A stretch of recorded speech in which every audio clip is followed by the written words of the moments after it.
having conversations with myself cause I feel like I have nobody to talk to. I be having conversations with myself cause I feel like I have nobody to turn to. Everything was green light, now we got the red. Could've had somebody else choose you instead. I be having conversations with myself cause I feel like I have nobody to talk to.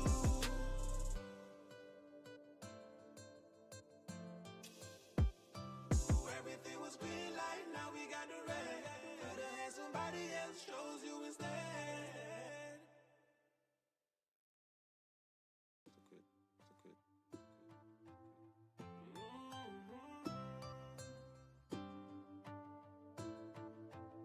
Yeah, lately I be having conversations with myself cause I feel like I have nobody to talk to. I be having conversations with myself cause I feel like I have nobody to turn to. Everything was green light, now we got the red. Could've had somebody else choose you instead. I be having conversations with myself cause I feel like I have nobody to talk to. Got up in the morning, took a shot, it's the rock.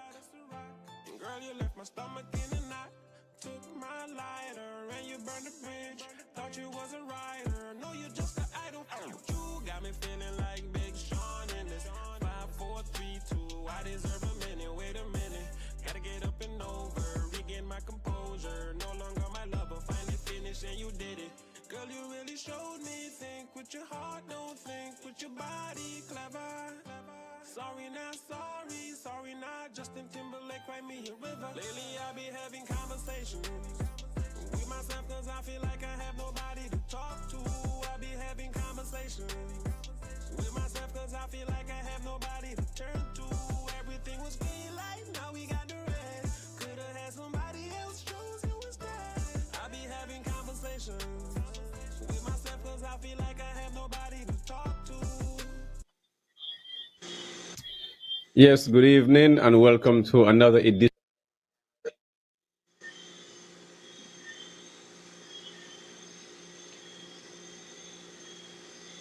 Yes, good evening and welcome to another Tuesday evening of Real Entertainment Network. You could be listening any other media house, but you choose to listen to Real Entertainment, so we greatly appreciate you guys tuning in on another Tuesday evening of the Topics. This evening we have two special guests here, father and son, Mr. James Gaskell and Mr. Charles Gaskell. So before we get into the conversation, let me say good evening to the folks in Oli and Layamiga, which is the indigenous name of St. Kitts and Nevis. Also, good evening to the folks in the neighboring islands, Sable, Statia, St. Martin, the U.S. Virgin Islands, and the BVI. Also, good evening to the folks in Montserrat, Antigua and Barbuda.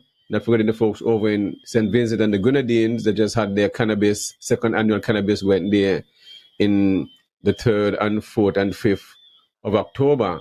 I know that went well, so I have to get Dr. Garfield Alexander to come and give a synopsis of how that event went down and stuff like that. Can they take the name Cannabis from the St. Kitts Nevis first Cannabis held at the Marriott in 2000, I think it was last year, December, the year before. Time flies so fast. But let me say also good evening to the folks in the diaspora from the Florida Keys right up to Maine. Good evening to the folks over in Chicago, Atlanta, Texas, wherever you're at. Also big up my cousin Sherry. She is here visiting St. Kitts and Nevis for her birthday. So I want to show her Sherry, happy birthday to you. My cousin, they're visiting from Texas. So spending some days in St. Kitts, then coming over to Nevis. Spending the rest of her days and then back to Texas again. So first time in Nevis. So definitely looking forward to spending some time with Sherry and showing her around the nice different places in Nevis. Let me say good evening to the folks also in Europe, North, and also in England, folks also in Africa, Asia, wherever you're at, whichever is appropriate. Good morning, good evening. Greatly appreciate you guys tuning in and looking forward. Remember to subscribe, share the link, and let everyone know the topics that is on. And we have a very interesting discussion here, which is all about land, the importance of land, the importance of culture, the importance of the uses of land, and where we're going to go. The future of Nevis, which the future is always is now. That's how it is. So, gentlemen, good evening to you and welcome to the Topics and Real Entertainment Network. Greatly appreciate you guys taking this invitation to be here to have a small reasoning. Mr. Gaskell, how are you doing, sir? James, if you remember Banky. All right, James. Yes, of course. How are you doing? I'm doing all right. I'm not quite so sure about whether my voice will stand up to it. As you know, I write for Yes. the Observer quite a lot, and I've had 4 recent articles on this SSZ But affair, and I've got before another you get one. into that, I've got another one. before you get into before you get into the SSZ, I wanted to tell the listening audience who is Mr. James Gaskell and how long he been, why he chose to live in Nevis, at least a little, who you are for those who just tune in and don't know who exactly you're speaking with, and then we get into Okay. the conversation. Are you going to speak? No, you're going to... Yeah, No, go I'm ahead. going to speak. Yeah, you go ahead. Well, I have had a great deal to do with Montpellier from Yes. 1963 when I arrived here first, 1964, 1966 built it, and then Celia and I have lived here since 1980 and run the hotel for 20 plus years, and then sold the hotel, and now we're living on the island. And we've done various other things that will come, you will hear about later if you want to. Yes, of course. So why you select why Nevis? I know you could have lived anywhere in the world, but why you chose Nevis? What's so special about Nevis? Why you settle in Nevis? Well, I came to Nevis, first of all, not really knowing whether I would settle in it, but I came to stay with the Yes. then administrator, who was a cousin of the family. He was Colonel Henry Howard, and he was the administrator in St Kitts. And I came and stayed with him with my brother and a particular friend of mine, and we decided we liked Nevis an awful lot, and we'd make an investment in it. And so we did. And as I started to say before, I was told this was a little premature. We invested and started Montpellier Hotel, which is a great place, as you all know. Yes. And we're very proud to have Of set it course. up. Beautiful. Well, you're known to be an advocate who always writing articles on different topics, whether it's healthcare, whether it's agriculture, whether it's politics. You're open with your views and stuff like that. You also had make donation within the community when it comes to the Charleston Primary School and the kitchens and in different other primary school on the island. You always tend to give back at the same time. So right now you've been writing a lot of articles, especially when it pertaining to the land and the development going on the south side. How does that came to be, and why that impacted you so much for you to start writing articles and being open with it? Well, I think it's probably quite clear from the articles that I'm much worried about the whole affair. And I've just written the 5th one, which I would hope people will go and buy the Observer, because it's got most of my serious worries in it. And it really explains what I think about the whole affair. And that I will go through with you this evening. And if you don't mind, I shall have to read part of it and speak about it Yes, at the same time. And you will that's fine. stop the conversation and ask your questions. But Okay, may I go ask you a ahead. question? May I ask your question Sure, first? of course, yes. Have you seen this Destiny a video they put out with Mr. Olivier Janssens telling us what a marvellous thing the South Coast scheme that he's doing actually is?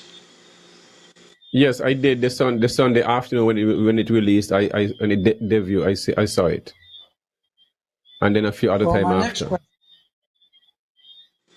my next question is, did you think it was a fake? Yeah, of course. Good. That is the part I would like to discuss. Okay. So what would you like me to do? I could lead you through my article, which is coming out. You start with the article. this Start with the Friday. article, and then you start with the article that you wrote, and then you pick up from there anywhere else. Yeah, very good. Well, this fellow, Olivier Janssens, who is the lead figure in these people, libertarians' intended purchase of up to 2,400 acres of the south of Nevis, which is just under 4 square miles. He tells us about his plans in this video, which you've seen and think is a fake, Yes. just like me. It's put out under the name Destiny Nevis. What it is, it's a slick, glossy video made by marketing men in New York, whose function it is to convince people to buy something they didn't even know they wanted. And so they're very skilled at it. There's much expert knowledge of human psychology that goes into constructing and tailoring these slick, glossy advertisement videos towards the target audience. And you, Banky, and everyone else in Nevis is the target audience. And so they think that this is what they should be saying to you. They want you to see it. But I say, if you approach it with certain basic questions in mind, which you probably have since you, like me, think it's a fake,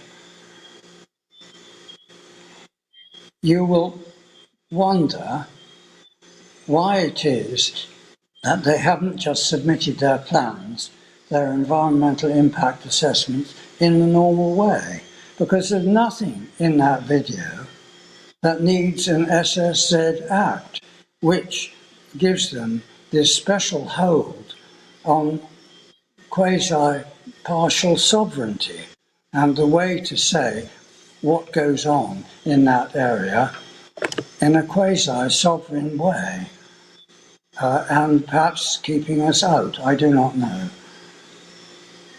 So you have to say to yourself, is there some other reason really why they want it? And I think it is all to do with extra sovereignty and their reason for wanting it, but I'll come to that. So you have to wonder how it is that this act came so quietly and quickly into law. At the time, the Premier was being asked what was going on in the south of Nevis. I think I only took proper notice of this when a little bit later on I saw that video clip of Carleen Lawrence being bullied by our Premier and being told more or less, go sit down, give up the mic, you've wasted time too long. And all she was doing was trying to find out what was going on there and could she go down to the coast and carry on doing fishing. And all he would say, eventually, after several exchanges, was there are no proposals before the government. Now, whether that was true or not is an entirely different matter for us to consider.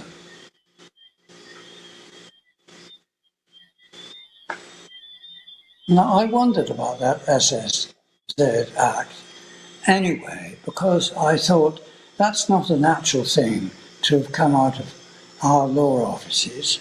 Why would they want to give away sovereignty when no one around has actually asked for anything like this before? It just doesn't sound like anything that our law offices would draft or probably even could draft. So, obviously, the answer to that is it's been brought by them because they want it. It's very carefully crafted. It's not the sort of thing we would have done. And we would not have said that our laws are missing an SSZ Act. So I say the developers brought it with them. And then I say, why did they bring it? If it's unnecessary to their declared purpose, which is this development that you've seen, which just looks like houses really, and a dock, and a port, and lots of yachts. and sandy beaches, etc., etc. So you have to wonder if there's some undeclared purpose, and therefore what that purpose might be. And if there is an undercover purpose, it would mean that the offer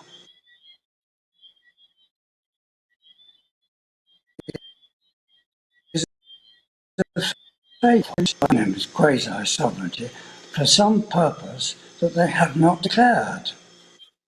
So that's the way I am thinking about this.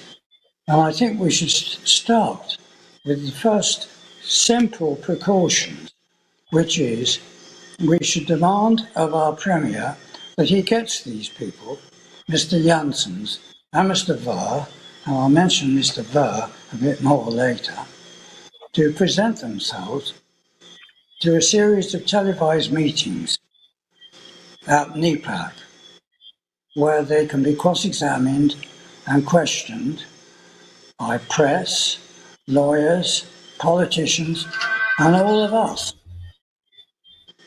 Because we want to decide for ourselves whether there is anything in this development scheme they put up in their video in front of us, whether it's genuine in whole or in part, or if actually, as I think, it is the great bamboozle, the great bamboozle. And if we decide it is a great bamboozle, who is involved in it here, if anyone, and why?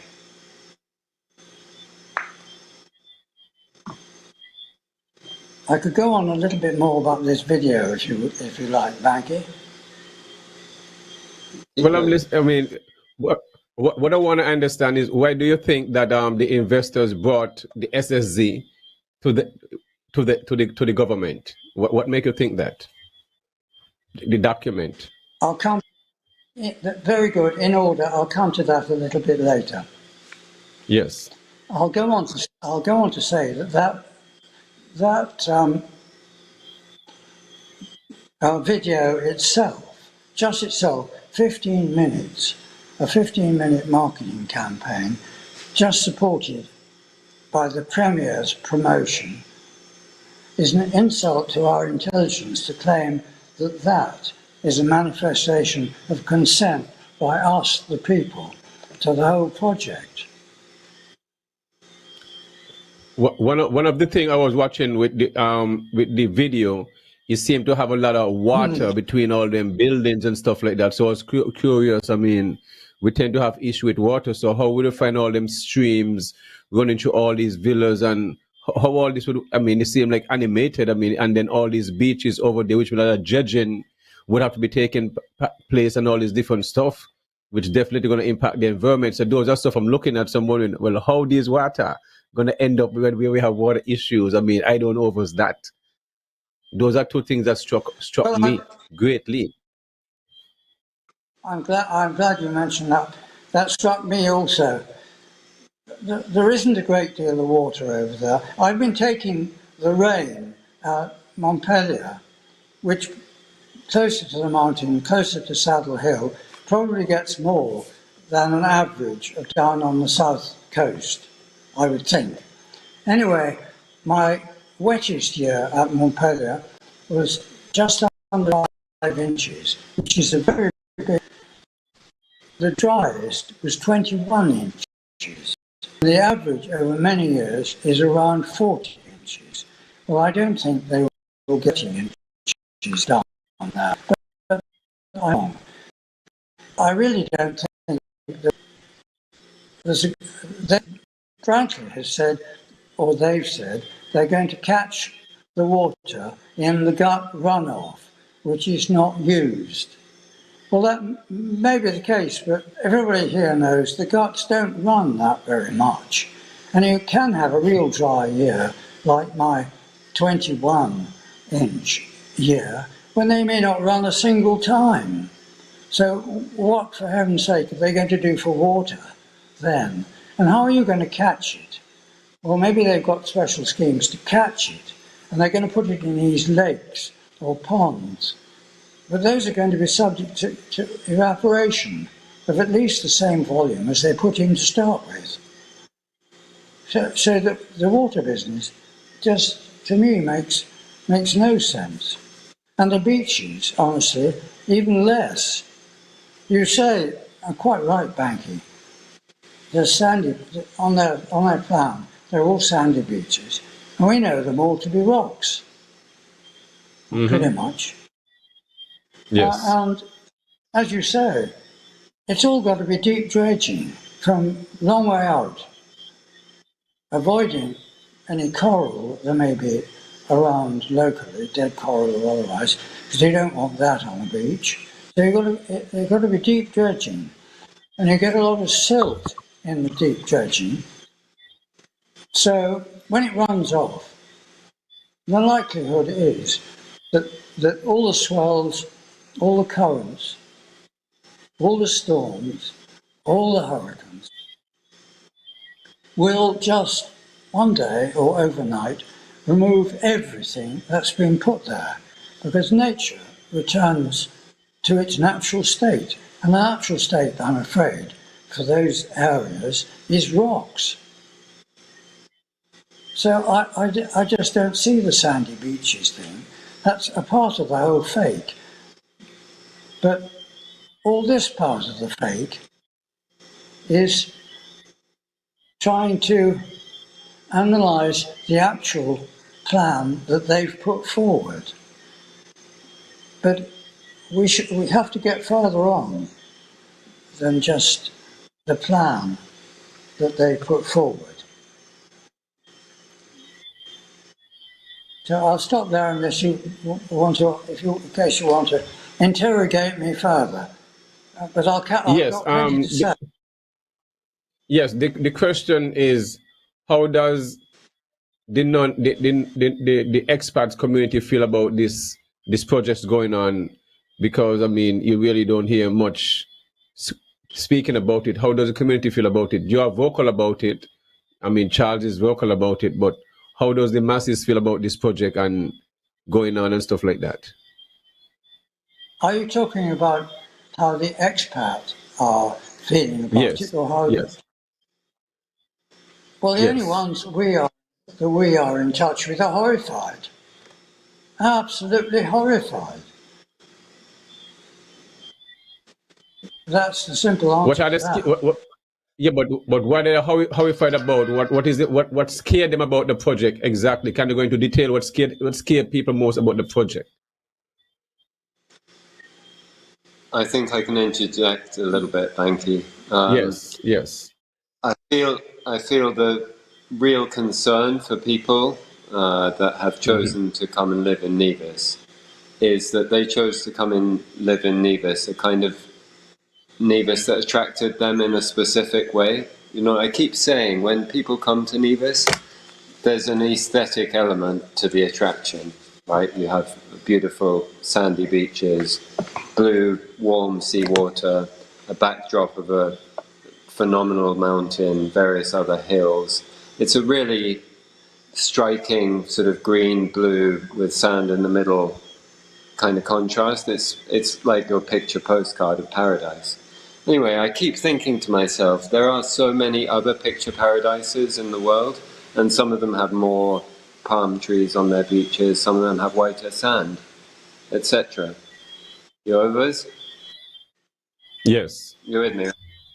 Yeah, so I got you.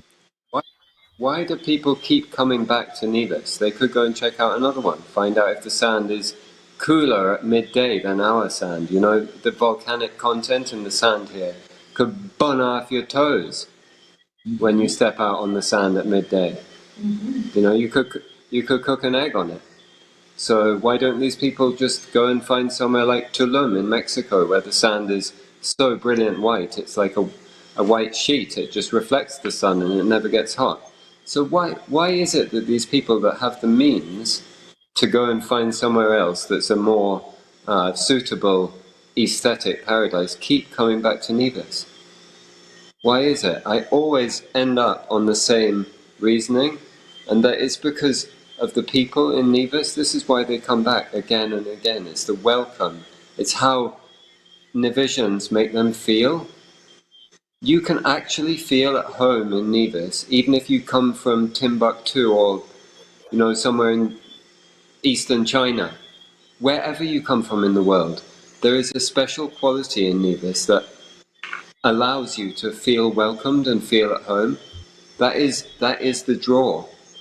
And I truly think that this Destiny project presents an existential threat to that draw. It presents an existential threat to that draw. And it does that in a variety of complex ways.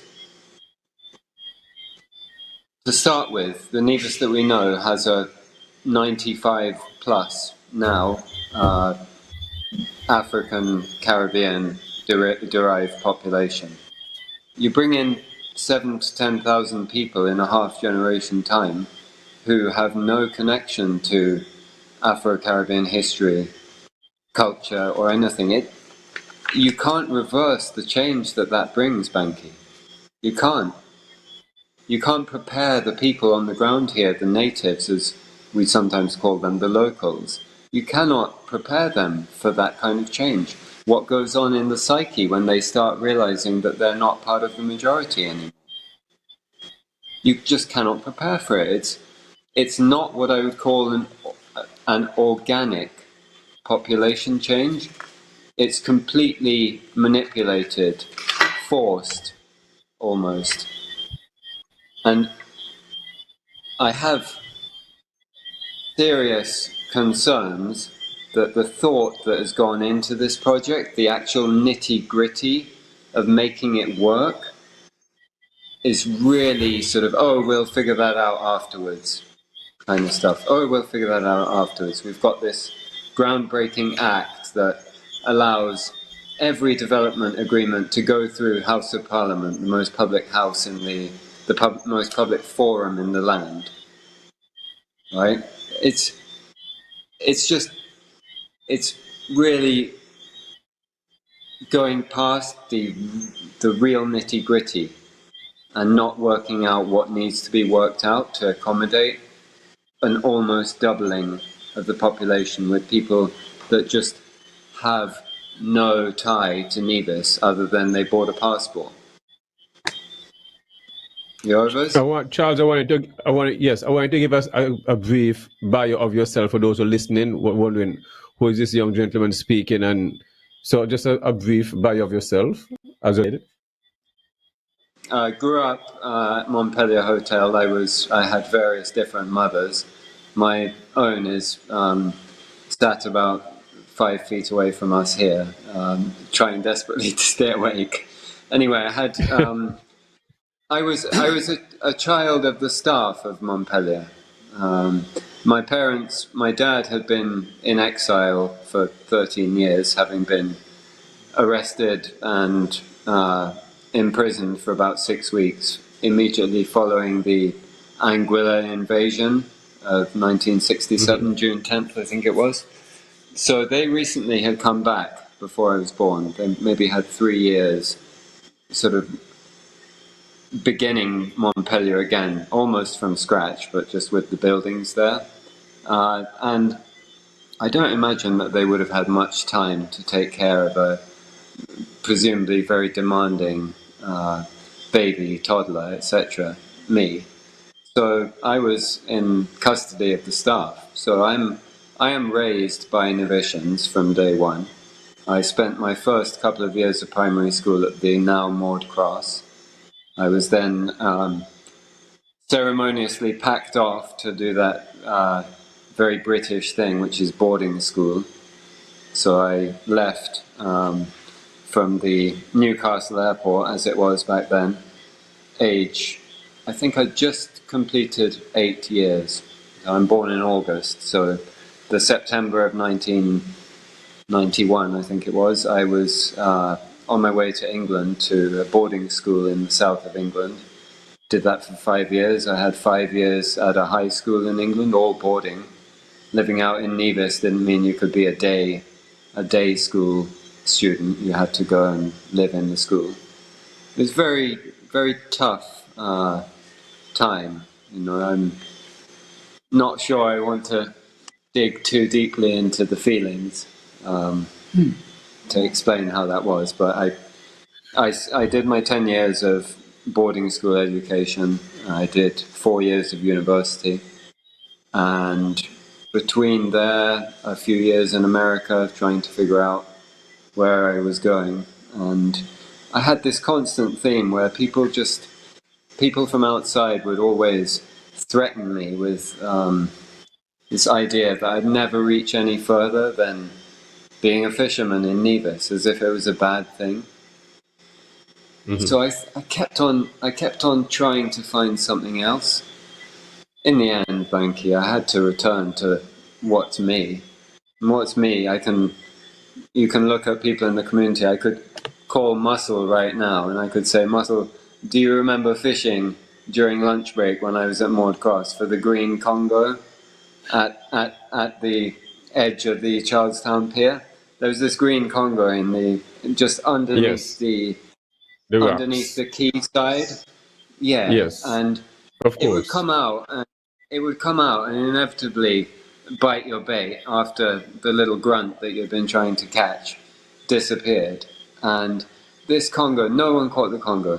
You could count the number of piercings from hook in its mouth. It's one of these massive green Congos. Anyway, I could call on Muscle and say, you remember when we used to do that? So this has been me since my childhood. And I simply managed to ignore, in the Premier's famous terminology, I managed to ignore all this negative noise about how I would never go anywhere other than be a fisherman in Nevis and come back and be exactly that. So I am a fisherman in Nevis. I suppose I'm a little bit different from a pot or I'm a fisherman. I'm also focused on developing fish products to amplify shelf time, diversify the market that I can sell it into, encourage other people to do different things with fish other than think of it just as a fresh product. Just really, I guess, expand the potential of the industry and share other people in that potential. So that's what's some of the fish? What's some of the fish that you tend to be fishing for, looking for? What's some of the fish for those who are listening? For those who are listening, I would focus more on pelagic fish because I find that the demersal fish, which are the reef fish, are already under quite a lot of pressure. I don't really want to add to that. And then when you're talking about these large pelagic fish, I mean the kind of fish that I'm fishing for, marlin, wahoo, tuna, these swordfish, large fish. The potential for using the meat is much larger than if you're talking about a doctorfish or tonfish, where you yield very little without bone. So I think my focus in terms of development of new products is more on larger fish. But I do a lot of exploratory fishing. During the pandemic, where there was no real market because all the hotels closed down, I spent my time investigating new frontiers in the fishing scene. So I thought I would do a little artisanal deep water pot fishing. And the focus for that was just to really see if we had a viable deep water shrimp fishery here, or indeed other deep water creatures. I caught myself at great labour. I mean, hauling up a pot or a string of pots by hand, as was the case, was not simple. And I think I was inspired by my first catch, which was a catch of some fabulous shrimp. That I think I would have got every boops in the world if I was into that, with really, really delicious things. Lobster couldn't hold a candle to these things. Anyway, I've been promising my wife for years. I've been promising my wife for years that I'm going to produce these shrimp, and I still haven't. So I better come good on that.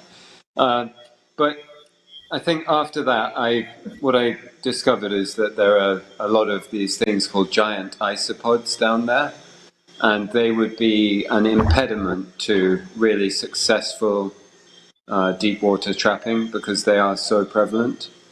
They can get into your trap. They're small enough that they climb into the bait cage and they eat all the bait, so your trap becomes ineffective. And then they eat each other and all the shrimp that are in the trap. So it's like Well, you're many definitely things enjoying fishing. Is you find your passion, which is a great thing. Many people have absolutely, Banky. spent their whole life, huh? Absolutely. But you have Yes. to So put food on the table. yes, definitely. I mean, and you're part of the agricultural sector, so you have a lot of many fishermen out here have done fishing for all their lives, and it's a part of without food we don't exist. So we now get back into the SSZ. Right now, currently, it seems to have over 1,600 acres of land already been sold. So, in my point of view, is like the natives understand while they're selling this land the type of development, or the native don't have that interest while they're selling the land, or they're not standing up making enough noise, because yes, they make the noises there, but at the same time the premier and the prime minister them is going full speed ahead non-stop like a runaway train where they're not listening to the voice. Yes, they're putting the house before the cat, the cat before the house, whichever terminology how they tend to put it, because now they want to have town hall meetings, which they don't. So the people, which is the majority, but the business sector is who they had conversation with first, and now the regular man now gonna have a say at the last say, but the regular man is really advocating. But you see, my issue here with this all SSZ, what I would love to see is the natives really understand the importance of their culture and their land. And what is happening here, party politics is being played within how I looking at this. You see, and it's sad. So, in the eyes of how I look at it, 1,600 acres of land is already been gone. From, so it's like the other ones, even if they don't put a development, there's 1,600 acres of land that you're not gonna get back. You understand where I'm coming from? So that Yeah. alone Can is a big blow. I Yes, go ahead. interject on that? So the 1,600 Yes. acres, from where I understand it, many of those Yes. acres are held by a purchase agreement with a small deposit. Uh-huh. So the real money has not actually exchanged.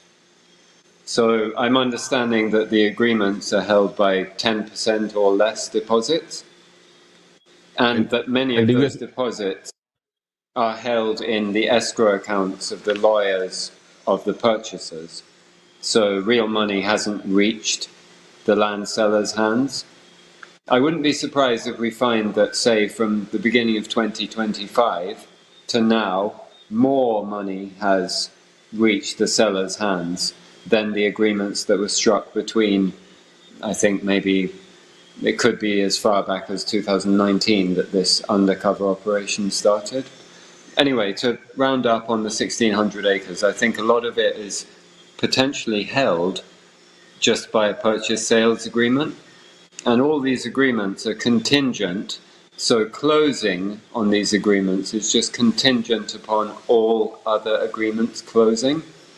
So they're not going to fork out the real money for the land unless they know that they have agreements for all the land in the first instance, and it would be reasonable to speculate in the second instance that those lands would be closed on once they get their deal signed, so their development agreement signed. Then you'll see the money coming through to the landowners. So there are landowners out there that have agreed to sell and given up their land papers for 2-3 years who haven't seen any money yet. So they have not been well represented by the government here. I don't want to say particularly the Premier, because he mentions that he has no clue what was going on until July or so this year. I mean, if I'm frank, I do not believe one word of that. Rather, like, I don't believe many of the words that he says. When you have a close relationship, such as being his neighbor, you get to know him fairly well, and it becomes quite apparent that there's a lie of convenience every day. Let me get to your dad, Miss James. Why a development like this is when it comes to a population increase of over 10,000, 15,000 people with their own zone, with special rules separate to other places within the island, whether it's Four Seasons, the Park Hyatt, over in the St. Kitts or the Marriott. What constitutes something like this? Why would our leaders want to have this on our island? And normally the premier tend to say, well, Bermuda is 22 square miles and have over 65,000 people. That alone tell you that the natives are already the minority right there. So why is this great influx of people they're pushing to double or triple up the population within St. Kitts and Nevis? What is the urge? What is the rush? Golly, I can't see inside the Premier's mind. I can make certain speculative guesses, but they'd get me into court on a defamation suit, so I shan't make them. But to follow on to Charles and your earlier question about bringing in all this colossal quantity of people who will not look like us, who will come probably from America, although who knows, there may be a lot of people from the Philippines and Pakistan and so on brought in to labour instead of us. I mean, I really cannot tell from what they say, but I can't understand how anyone can sort of accept, without immediate public protest, the thought that we are suddenly going to be only half the population in our own land. And these people are coming in and going to be sheltering behind some laws in their own piece of us. It's just not, it can't be right. And what is more, it's very dangerous. I mean, do you believe that our people would peacefully accept it when it happens? Absolutely not. So this means we really risk losing everything that we all know and love about our island. Banky, you've only got to look at history to see that immigrants in large numbers, in very small numbers, and gradually, that's all right, but very large numbers, immigrants are never accepted. And there is always violence. And between individual peoples, if there are too many and they've had a history of dissension between them, and you get things happening such as you did have in Rwanda, the Hutu and the Tutsi, a genocide. And you have Northern Ireland. They all look the same, but if one has one religion and one has the other religion, one religion people live on one side of the street and one people live on the other side of the street, and they're enemies. And that kind of thing just is not what we want at all. It destroys us. I mean, what we'd be very much like is Palestine colonized by the Zionists and given our own area, maybe, and then they try and get us out of their own area, because they want a bit more of it. It just don't work. I mean, they come here with all their promises. We've had lots of promises before. You'll remember Newfound. They came and they promised. They failed to make a promise, failed to do a damn thing, except bought some land. And the government had to take back some of it when they went bankrupt. Well, this is what I'm talking, because if these people supposed to be billionaires and crypto scientists and crypto this and crypto that and are going to have all this money, why give a down payment unless they're not going to buy these land and pay up cash, unless they have, as Charles said, they have to have a guarantee the project is going to sign off. And so I don't understand that part of it. What from when division start to give up their land for 3 years, 4 years, so which means nothing is going to be happening. That's what it means. You already have the land, so whether they choose to do anything with it, the land is just there sitting down again, just like Newfound, as I mentioned. So this is how I'm seeing this thing going, more or less. Thank you. Could I come back again to my thoughts about that video before going back more? Of course. Yes, go ahead. Yes, go ahead. Well, I think they're very clever designers, have designed that video to show what the developers think will appeal to us. And that includes a concern that we've expressed on various shows, that we might not be able to go around the land as we always do. And then at the very beginning of that video, Mr. Janssens made an initial suggestion of what Nevis would become if we took on him and his development. And that development is the one with this artificial plan that we don't like. So he said that it would become a hybrid of Dubai and Monaco in the Americas. Whether we're in the Americas rather than the Caribbean, I'm not sure. And they make it that way because they think those places are synonymous in our simple minds with riches. Nothing else, with being rich.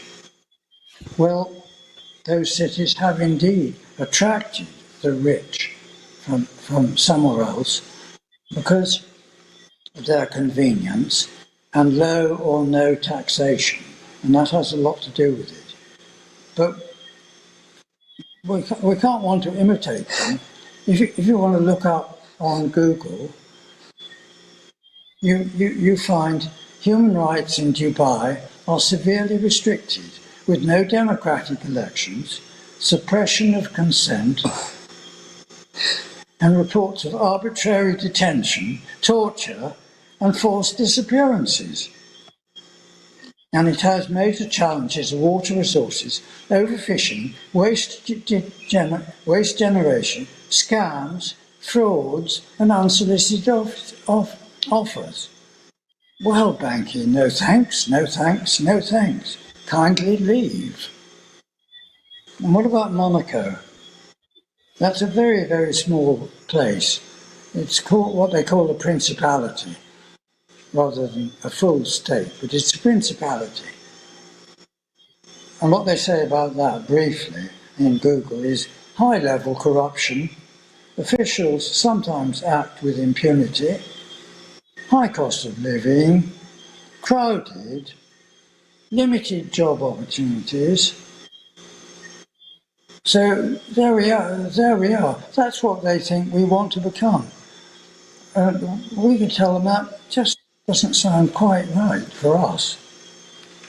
Well, there are those who I speak to that support the government will say, well, the land is just there sitting down, as the premier said, and for the next 100 years, they will still there be sitting down, both NRP government was supposed to put in the infrastructure. The premier himself said there was a $40 million budget casting to put in the infrastructure, but no, this development came about. The premier asking and a caller asking, well, what will be the purpose of the road going all the way to Zion now? So I find that to be funny, where both parties has seen the potential of developing that area, where the landowners or whatever can start, since the infrastructure is in place, they will start to use up those land and develop the land or whatever the situation is. But going back and saying, no, what is the purpose of putting in the roads? Just really, I mean, don't make no sense. But there are those who would say, well, you'll get work and all this different stuff and all this. Right now, you'll hear they're saying and they're accepting. I don't understand how you're accepting workers when you not even have a position. What kind of, so it's like people just pulling out a palm and saying, well, I'm looking for work in the future. I don't understand that. How that works. Let me just talk about the road there. I know it's been in manifestos in the past. I think you don't need to look much further than across the Narrows to see what can be done or what can transpire from putting in a road. I think a lot of what we're doing today is synonymous with the sort of speed that we expect things to happen at. We've really kind of disconnected with the realities of life. Like cooking, for instance, takes a long time. Cooking food takes a long time. We don't really have time for it these days, which is why so many people get their lunch on the road. So many people get fast food. So many people would buy food that's ready-made and frozen at a grocery store just for convenience. It's this whole concept that Mr. Brantley needs to bring this kind of development in his time as Premier to Nevis is it's distorted from reality. So let's look back across to the Narrows where Kennedy Simmons built the Sir Kennedy Simmons built the road down the Southeast Peninsula in the early 80s. Look how long it took for developments to start there. I mean, we have to exclude Christoph Harbour, which was one of these great bamboozles, as my dad says. People came with no money and grand plans and managed to actually make off with SIDF money done, millions and millions, I believe, to fight lawsuits in America. Nothing spent here. Forget them, but look at the development that has now taken place and is continuing and set to take place with Ritz-Carlton coming to South Friars, things like that. Look at what is transpiring from building that one road, putting in the telegraph poles and putting in water. Look. You know, it may be 40 years later, but it started 20 years later. I mean, Mr. Brantley would still be alive. He would have the Mark A.G. Brantley Highway. Legacy secured. You know? It just takes taking the self out of the vision and putting the people in the vision. So the people in this country aren't just reduced to one or two people in government. There are so many brilliant people here whose ideas they aren't given the empowerment, perhaps, to share the ideas, or they're shut down too quickly. So I think, really, if they built a road, then we might expect to see something like what's happened in St. Kitts. It just won't happen overnight. Well, yes, I understand what you're saying, but then you'll have the next side of, because this is a two-way street, because some want development and some don't want the development. Those who are selling the land, yes, they figure, well, they probably need the money, whatever. They're not looking in the long term. You can't tell people what to do when something belongs to them. And some will say, well, your family also are large land owners and also just have land sitting there not doing nothing with the land the same way. So you'll get a double-sided sword. So what would you say with something like that, where the land is just sitting at the same time and you have large acreage of land, just as if these people buying up the same land, and the land would just be sitting there not making any use as the premier put it, but it still be just sitting down the same, but in different owners. So how would you answer something like that? I bet in 100 years from now, we could be paid big money by massive corporations that are offsetting carbon emissions or whatever it is that they're going to be doing in the year 2120. We could be paid massive money for having land sitting down. I can almost guarantee that. The longer we can maintain our virgin land on the mountain, the more valuable it's going to become. But we have to maintain that, because that has the trees that keep us cool. If we lose those trees, we heat up by maybe 10 degrees, and that would be a total disaster. We'd be done for. We can't manage another 10 degrees above. We couldn't grow anything much. You see, but you are Trees thinking consciously where you're protecting the environment, but the masses is not thinking like that. The masses are thinking about they want land and they want this and they want that. You're thinking conservation in a sense, like in the long term, where the trees, where the carbon is held within the bark of the tree, like that. Yeah, but the masses don't not see things like that. You see, so that's what I'm saying. Everyone is not seeing the importance of preserving and holding on to the land. They're just seeing their parties in power. It's a great development, and yes, the government bring this development, and as we just spoke earlier about Newfound, that for the last 20 plus years, saying they're going to bring a development, and nothing came, and now something is coming. They are fighting it. The masses just don't get it. Yes. We are absolutely fighting. We are fighting it. It is, as Charles says, something far, far better will turn up. You haven't got to look short term. It's about organic development, Banky. This is not organic. I understand. Organic, what I mean is something that happens without forcing it to this extent. Forcing this is like a recipe for disaster. I mean, let's not go into the people that are going to be coming in. The crypto space is basically filled with unsavory people. Well, I'll go into that a little bit. Okay, let's go into it then. Banky, I think the real thing is that plan, which you and I think is a fake, must mean that there's some other purpose lying behind it. Why do they want to come here? Yes. They are. How have they made their money, these people? This fellow Janssens is one of the early starting people in Bitcoin and other cryptocurrency. And so is his mate, Roger Ver. And although Brantley now says Roger Ver is not connected at all, and indeed he's not on the board of Destiny, Roger Ver is also started this thing called the Free Society, which was set up by the two of them, really, in 2017, to set up what they called the world's first libertarian country. So they've been thinking about an SSZ area, a special, an area where they can control the laws themselves, which to an extent they can do here. So they set up their Free Society Foundation.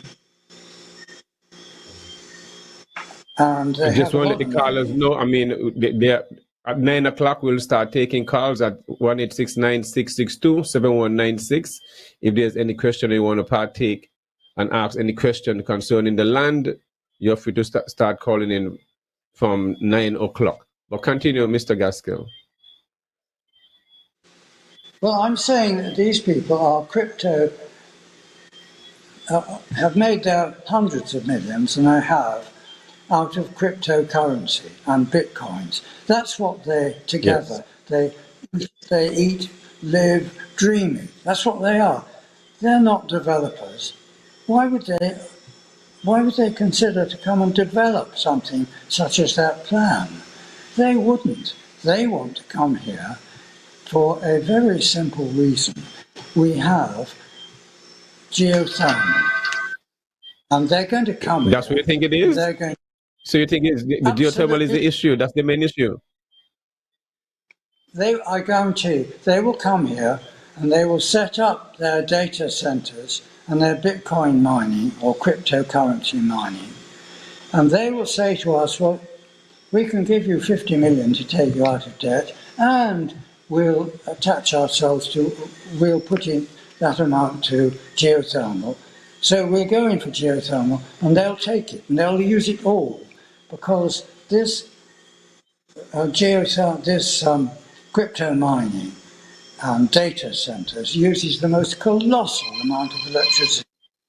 And their crypto mining requires that huge quantity. And the larger the quantity they can utilize, the more they are likely to make it a success of their cryptocurrency. They're not thinking of the hundreds of millions, they're thinking of making super billions out of it. And you know what happens with people who have these colossal quantities of money? They don't give a whatever it may be for anybody else. And the anybody else is us. We won't get anything. Our electricity costs will go up. I see Okay, this let quite me you have a clearly. call coming in. I'll take this call.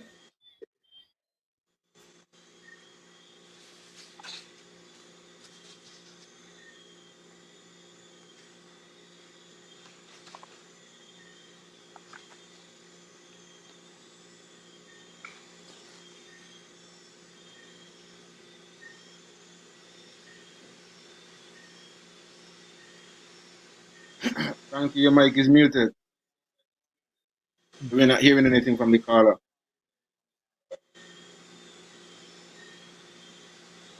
Unfortunately, I think Banky is having some challenges on his side. Sorry about that, folks, and sorry about you not seeing my face, but I happened to be a bit late. I had an engagement earlier. I am actually doing a seminar, so I actually dropped in a bit late on the discussion, but I realized Banky is having a little bit of technical difficulties, so it seems as if I dropped in the correct time. So the caller was calling in. Can you hear me? Well, we could hear you now, All and we right, missed the call. okay. Anything the caller Nice. said, we didn't hear anything from the caller. No problem. He's gonna call back. He's gonna call back. Okay. So I guess Yes. you could Well, yes, continue and with it. welcome to the show. Welcome to the show. Yes, greetings everybody, greetings Wally, greetings Amiga, Okay, the caller Caribbean. calling back, yes, son. Let me get the caller in. Just taking the call. Caller, good evening. Welcome to the topics. Yes, hello, good evening, Banky. How are you? Yeah, go ahead. Yeah, you can hear me clearly? Well, I can hear you, but I want you to raise your voice as much as you can. Okay. Well, I'm just concerned about this land story. I'm a local of Nevis, and I see a video circulating on social media talking about the natural resources on those lands. And the next thing I'm concerned about, these land developers, so to speak, who is coming to the island to develop on our lands, well, not our, but private lands, so they say, right? Would you, in your eyes, create competition for everybody? Because it look like in Nevis, the new norm is building houses, and people want to have apartments for rent. Would that create big conflict amongst the local? Because everybody wants to be in this new destiny. Well, remember, if you're gonna live in that area, you're gonna pay. By investment, you have to pay 15,000 US or more just for the application fee. It's not like you're gonna go in there. This is for the super rich. This is not for me and you. Unless you got some dollars like them trees out a growing bush. You're not just going. This a CBI investment. So even if you don't want a passport, you will still got to pay the application fee of $15,000 or more. And next thing, yes, on social media, I see them talking about job application. When we provide the job, what we qualify to do, I mean, there's no response, there's nothing towards that. So I don't see why they be accepting the job thing. I'm wondering if that's like a strategic move that the premier himself come up with or something in that nature. Well, I can't answer that, but the premier will be on the show the 18th of next month, so you'll have a chance to ask the premier whatever question you need to ask him.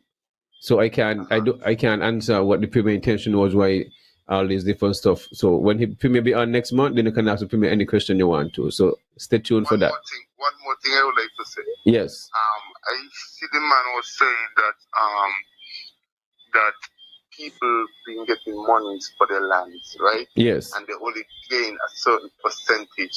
I mean, if these guys are so rich, why they ain't paying the full thing in my eyes is like a middleman in there waiting to capture or capitalize on this specific situation. I don't know if you see and understand what I'm Well, of course, I've been saying the same thing. Why they have all this money, but I guess they want to guarantee that the project going to go on. That's why they're releasing all the money. That is what Charles was saying earlier. They're not going to pay up all the money up front unless they got the project guaranteed by the government. That's why they're going through the parliament to approve this project. Either way, even if they're going to discuss it, they're all going to agree on it. So as Yason said last week, it's going to pass anyway. So it's just like the Chinese, they're going to put in the application so they need workers, but they don't hire their own. Okay, same thing. But Carl, yes. But thanks for your call, Carl. I appreciate it. Okay, thanks a lot. Yeah, appreciate it. The caller had a lot to say. I mean, so people are, some are in tune, some are not in tune, but those who are in tune really have a lot of questions. Yes, son? Yes, it's quite interesting, some of the questions that the caller asked. I guess part of what the problem is that we have lack of transparency where a lot of these things are concerned. I guess that's part of why we are at this point where we have to be guessing and presuming and wondering. I am really intrigued by um, the suggestion made by Mr.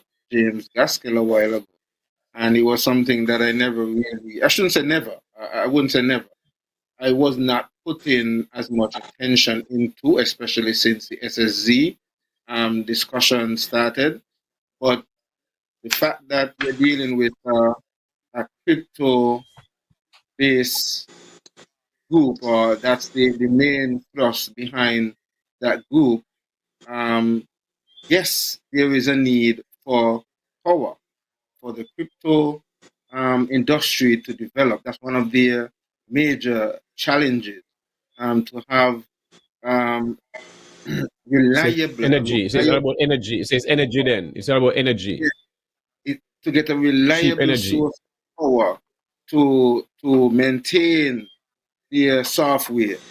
And so, with the potential of geothermal, that proposes an opportunity for guaranteed assurance that we're going to have things to mine and we wouldn't have that challenge. So it is always good to have a different perspective. We see a caller is calling in, so let's give the caller the Yes, all right. opportunity. Okay. Let me take the call. Caller, good evening. Welcome to the topics. Yes, good evening to you, gentlemen. Yes. And I want to just get straight to it.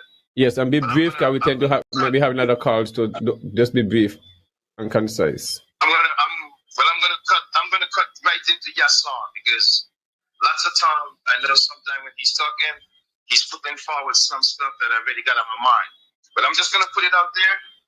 I already said it on many talk shows before that when these people come to Nevis, wait until when they link that crypto to job. So it wasn't surprising to me when I'm listening to the guest tonight, the elder gentleman of the two. When I'm listening to him making his presentation all the time, and I'm keep hearing him saying purpose, I already knew he was going to drop that bomb about geothermal. And I have persons that can attest to that. I've said that many times before, that when this cryptocurrency comes into the Federation, they're coming in to take over the geothermal project. And for the gentleman, remember him and his son, the guest. Yes. I just want to ask a quick question. First question, I'm going to go straight to the elder again. I noticed the son said that his father got into some issues and he went to jail or something like that. Arrested, yes. Can he expunge on that time period of both of their lives, especially the elder? I want the elder to give a synopsis of what transpired back then. If he had any issues, especially with our first national hero, he can give a synopsis of that time period for him. Yes. During that 1967 uprising. And lastly, the fact that cryptocurrency is coming, right? What is that going to do? Is that going to knock out the East Caribbean currency dollars? Are we going down a road where we will see our primary currency in the Caribbean be in jeopardy? And I'll leave it there. Thanks a lot. All right, appreciate caller. Thanks for the call. Mr. Gaskell, Charles. I didn't really hear him properly, I'm afraid. Well, he would like you. He was asked. Go ahead, Charles. He would like you to talk about 1967. I wonder what aspect of 1967. Being imprisoned and then being deported. Oh, yes. Well, that goes back to, I suppose, 1966, early 1967. I became friends with Billy Herbert at some fairly early stage in 1967, and I was also concerned that Bradshaw, who had undoubtedly done a great deal of good in St Kitts earlier on, was becoming really quite dictatorial. And because the colonial status of a colony was going to be changed to associated state later in 1967, I went with Billy Herbert to London in, I think, January 67 to help him get to see the Minister of Commonwealth Affairs, perhaps he was called, or she actually, was a lady called Judith Hart. And so we got to see Judith Hart. I did not speak, but I just got them, which was Peter Adams of Anguilla and Billy Herbert of St Kitts, both Pan. And Billy just said, don't have associated state when you plan for it, because Anguilla will break away. And as you probably will remember, Anguilla did break away because the Colonial Office paid no attention to Billy Herbert's pleas not to make St Kitts, Nevis, Anguilla an associated state. They had planned it and they wanted it to go ahead. So it did. So I was undoubtedly, in Mr. Bradshaw's mind, a marked man as someone who had helped Billy Herbert get to London and see the Minister, even if I played no further part than you would expect someone who's just making an introduction because he knows London and has contacts there, could do. So anyway, coming back to June the 10th, I believe, I think there was some kind of affair in which shots were fired in Basse-Terre, but I don't know anything about it. I was in Nevis until around that time, and I was just due to go back to England because I'd closed the hotel, which had only just begun, and we had no guests and no prospect of getting guests. So we closed up, and I was really on my way back to England, and I stayed overnight at the Palms Hotel on the Circus, and I was then arrested and locked up with a number of the opposition members. I was not an opposition member, but I was locked up with them. Now, is there anything more that the questioner wants to know? I was locked up with them as a detainee and kept there for some 6 weeks, I think it was, 42 days. No charge. No charge. Well, this is the first time I ever hear. Well, so Banky, I don't go talking about it. But do you know what? I had to have a bank in New York, let's say 20 years ago, and they had a question for me. Can you account for being in prison in St. Kitts? So it was somehow or other, the fact of my detention had even got into New York financial circles. Goodness knows how, but they were quite happy with my explanation. When I said I was locked up with various people, some of whom were charged, all of whom were acquitted, one of whom was currently acting as the Deputy Governor, and that we were all thoroughly reputable people. And as it is now, I think, really, it's all forgotten.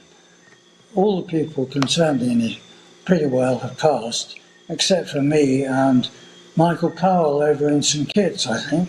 Probably not many others. I know certain friends I made in prison in St. Kitts passed. There was a chap called Ashley Grant, who I liked. I think he had leukemia or something at an early age. And then there is a chap called Valley Smith, who was a cousin of Billy's, and I liked him too. And he was murdered in New York. And then there was Moonlight, who I got to know well and liked a lot, but he was 20 years older than me, and he passed, I suppose, 30 years ago or so.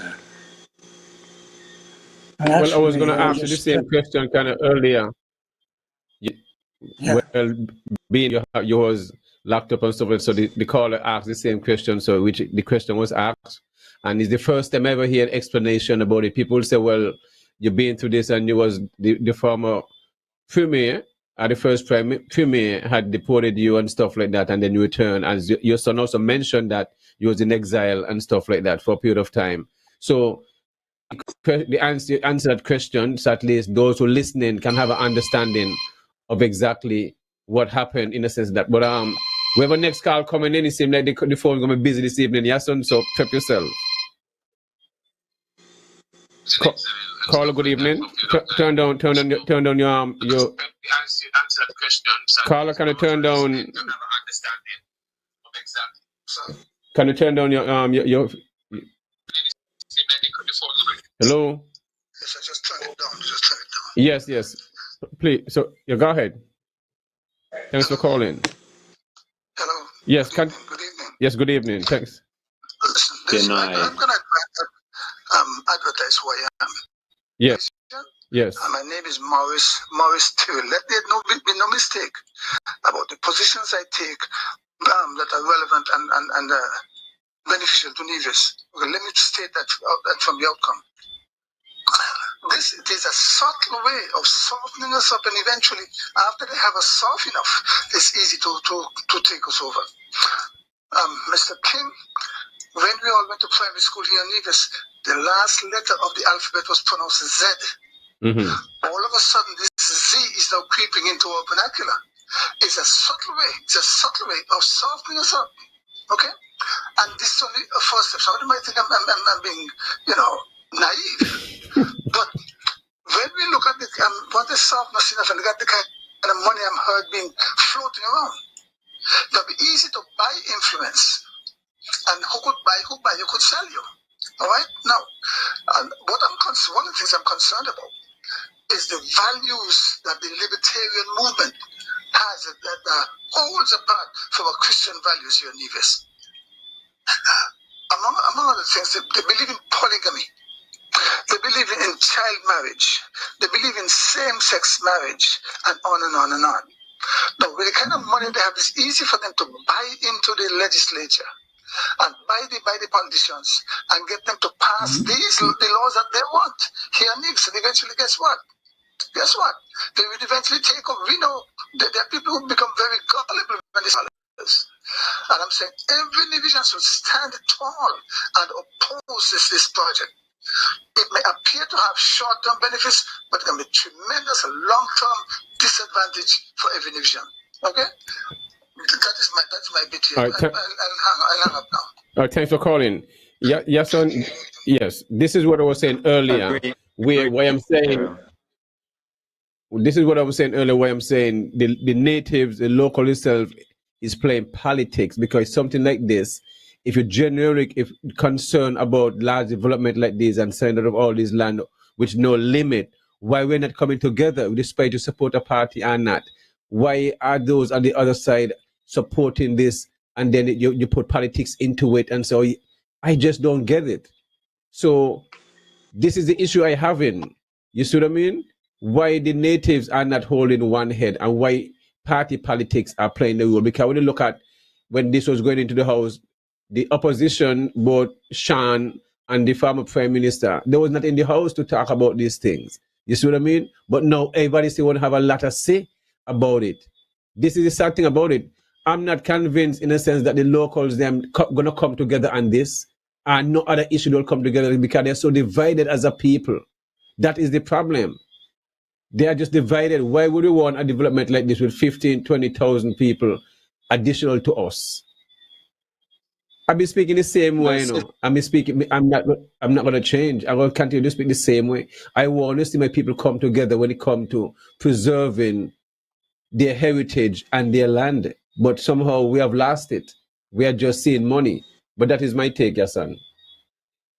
Banky, you see Can I get what in some of the comments? Can I other comments? We want to get in some of the comments also, as much as we can. And then, Mr. Gaskell, you have anything to go ahead? You want me to carry on? Let's go with the comments, Yasan. Get in some comments, and then Gaskell James can continue. Okay, on the Facebook, sorry, on the YouTube, greetings, I'm listening and tuned in. That's Johnny Herb. Ascari says, I also do not like to see how they carved up the mountain in the video. Ascari says, same way I do not like to see Kittish Hill making the mountain look so spotty in St. Kitts, like the mountain catch a disease, spoiling it. Franklin says, Gaskell. After you're done, take the best piece. You should not be the one who dictate what left back go.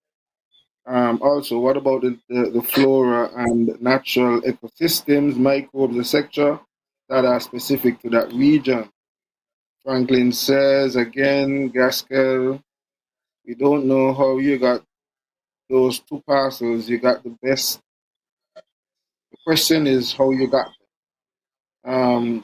Why can't we focus on the deserted projects that we have stood empty for years? Old Manors, wetlands, the Seabridge development, hotel in town, all left deserted eyesores. Ascari says sustainability, but yet we are carving up Nevis. That's crazy. Franklin again says the parcel from Hamilton to Barnes got just there, and you have money to develop over, but you sit on it. Spiler Flick says bingo. Franklin says he need he need to tell us what he paid for those two parcels. We can't hear you, Banky. Okay, sorry. Okay. Gaskell, Gaskell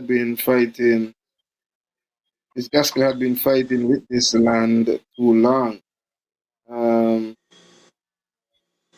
Okay. Arden Batcher says, all we getting is promises, no action, but the simple-minded are blinded and can't see what's going on Nevis. Nevis is falling slowly. Robbie Jones says, so can the guest say if he was denied due process when he was arrested? Were the charges dropped? How did he get out from under that shadow?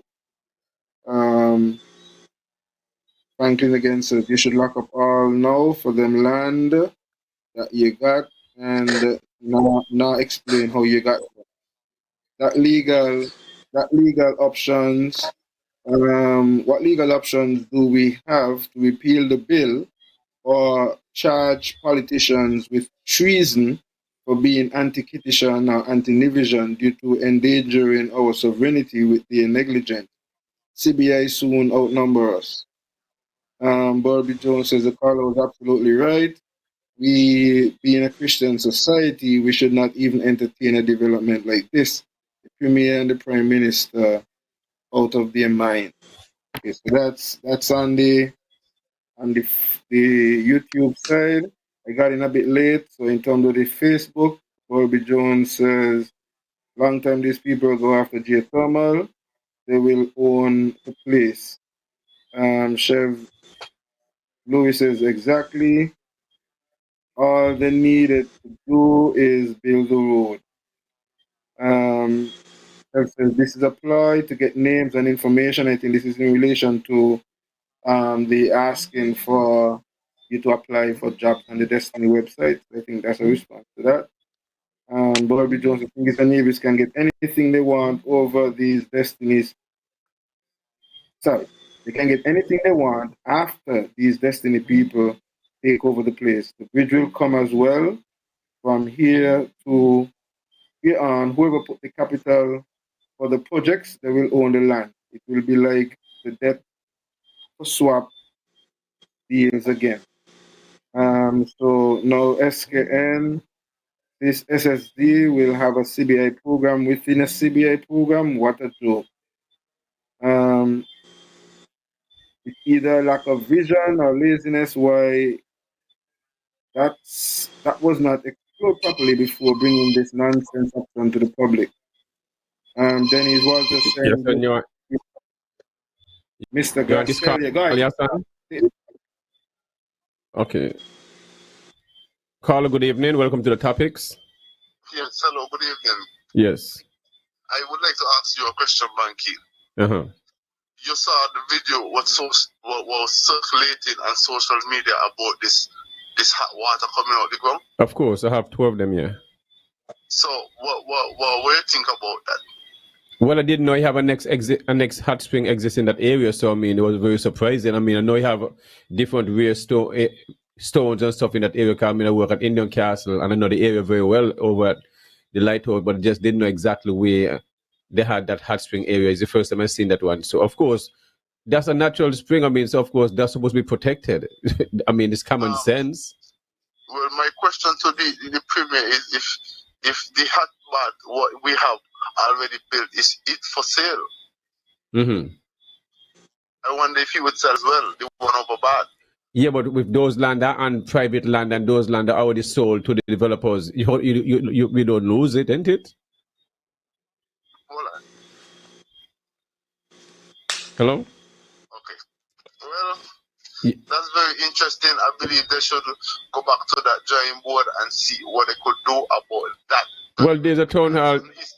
There's an historic site. You of course. Really touch like that as well. There's a town hall coming up on the 27th, so make sure you're there at the town hall to ask the premier and his panelists all these different questions. I mean, as the premier said, when the development starts and they find springs, because somebody just asked about springs and different natural minerals, how will these things? Well, the premier said they will have to go into negotiations or whatever.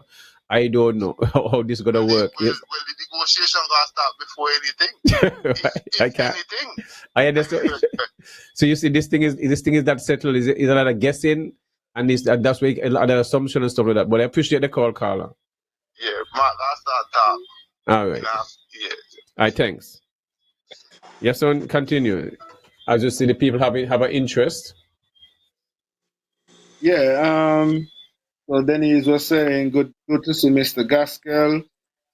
Chev Jeffers Lewis says, well, she quoted what Mr. What his name, the caller who spoke about, where he said, who buy you could sell you. I think that was Mr. I forget his name, but anyway. Then we have Bobby Jones again saying, will the guests ever think about challenging the SSZ law in the judicial system? And if anyone else does, yes, and I'll take this call. Take the call, yeah.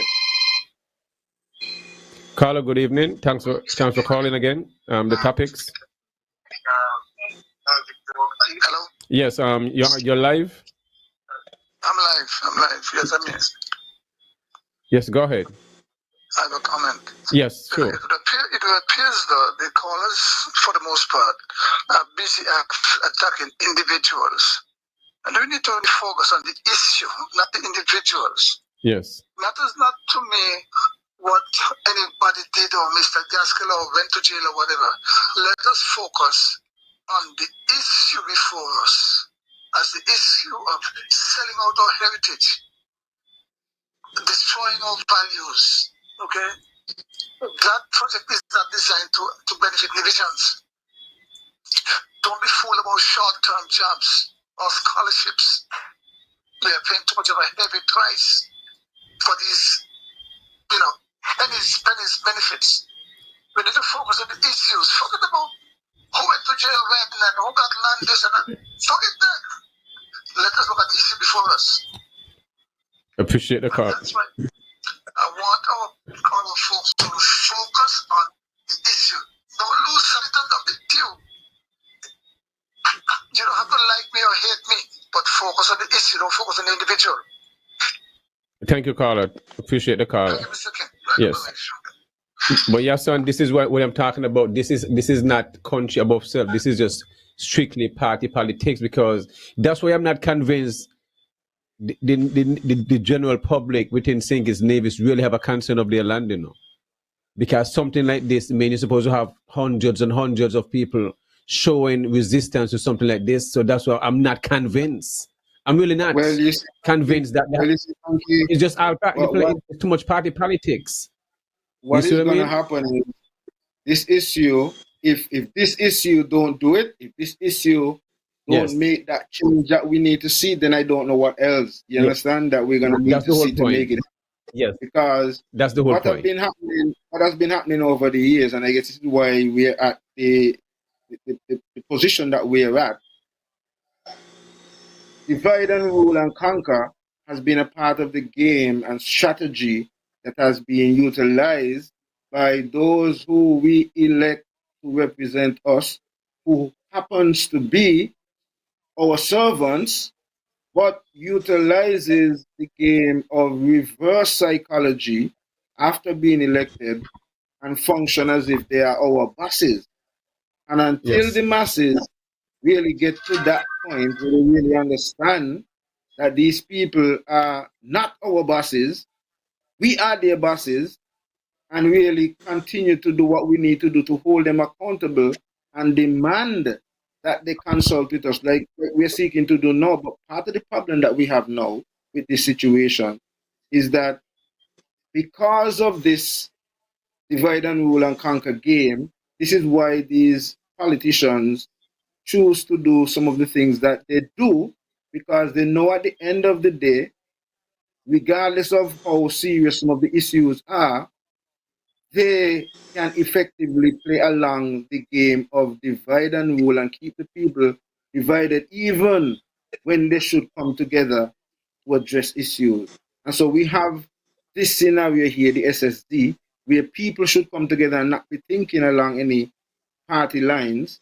but you have a system that is set that is going to ensure that this happens regardless of the pushback that seemingly is being received. So here you have a scenario where, okay, we know that we already passed this bill, because all of the consultations and so on that we're talking about now is after the fact that the bill is already passed. Now we're hearing the arguments being put forward again that, oh, it's the first time ever in the Federation of St. Kitts and Nevis that a bill has to go through Parliament. The development has to go through Parliament in order to be approved. But when we look at the way our Parliament is structured, and let's use the present Parliament, so to speak, what will prevent that development going through Parliament from not being successful, regardless of what the people out here are saying at this point? Because you have a scenario where 3 of the opposition seats usually function along with the sitting government. And Nevis is the one who is pushing the SSZ at this point. So you think if the bill, that development is presented to Parliament, that the 3 sitting members, opposition members from Nevis is going to go against that? We doubt that. So we know without a doubt that whether we want to or not, that bill is going to be passed. That development is going to be approved, just based on how our government is structured at this point, because it's those in favor, those against. The ayes have it, and we know that we're going to get majority of ayes if that is supposed to go in there. And because of how we are structured, those ayes represent, quote unquote, the masses, because yes, so, that is the argument presented in there. So, Mr. Gaskell, what other ads can this bill be repealed? Is that possible? What will it take for the government to stop and this bill be repealed? What is the chances that can happen, and that would happen?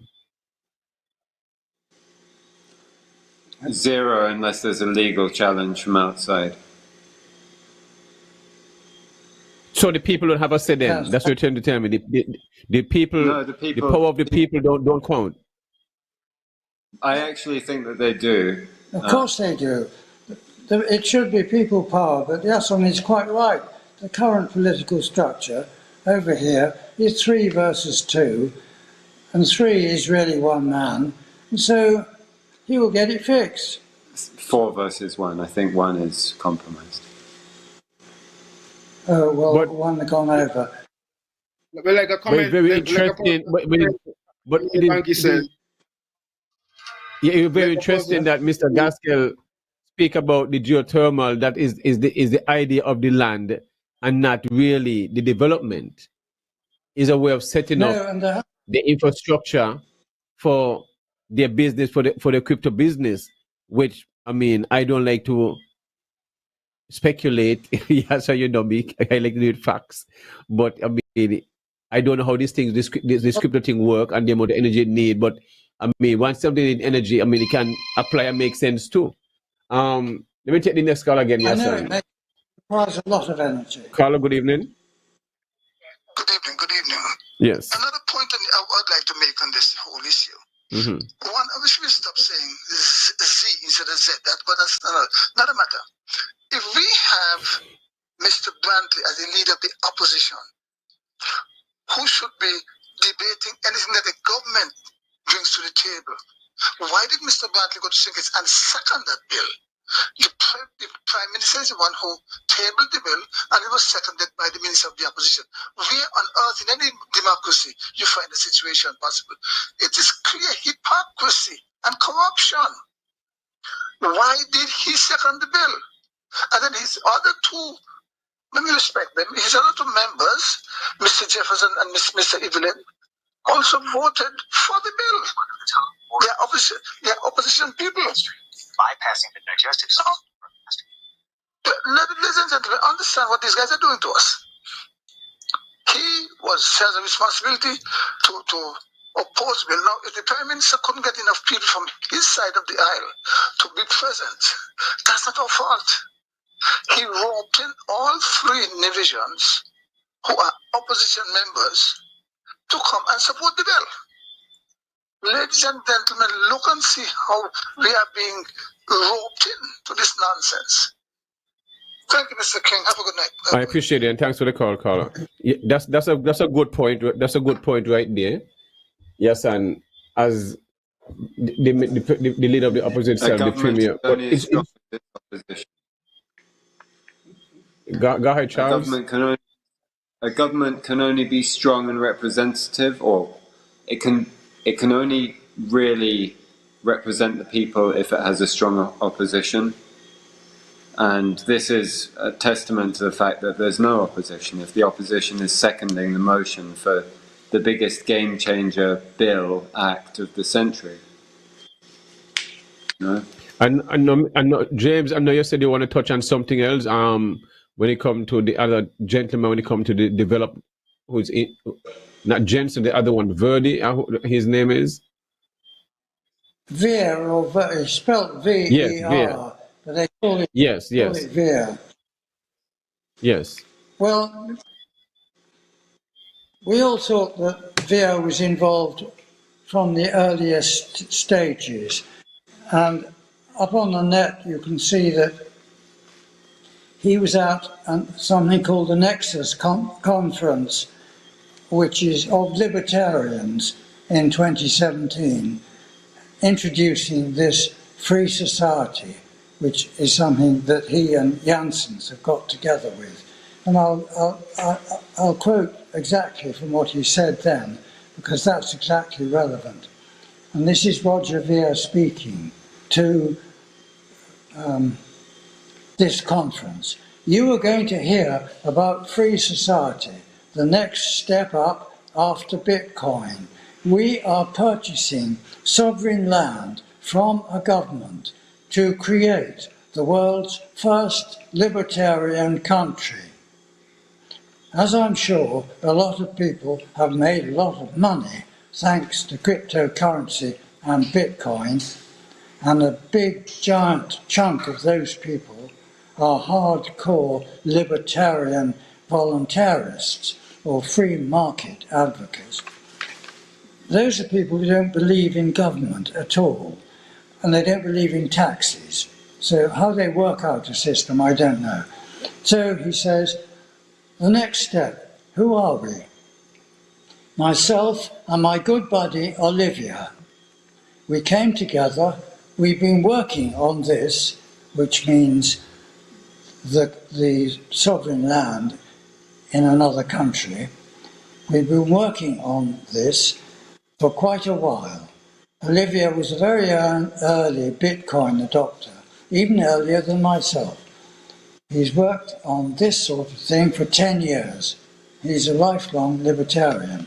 So I think this means, for sure, that they've been with us underground, as it were, in that we, the people, didn't know about them for quite some considerable time, as in a way you would expect, because of all the land sales which go back over some years, maybe at least a couple of years, in the south.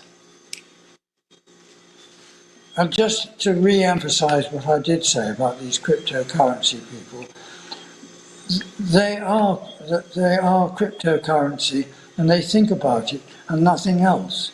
They make their colossal quantities of money out of it, and they wish to triple and double and make their billions out of it.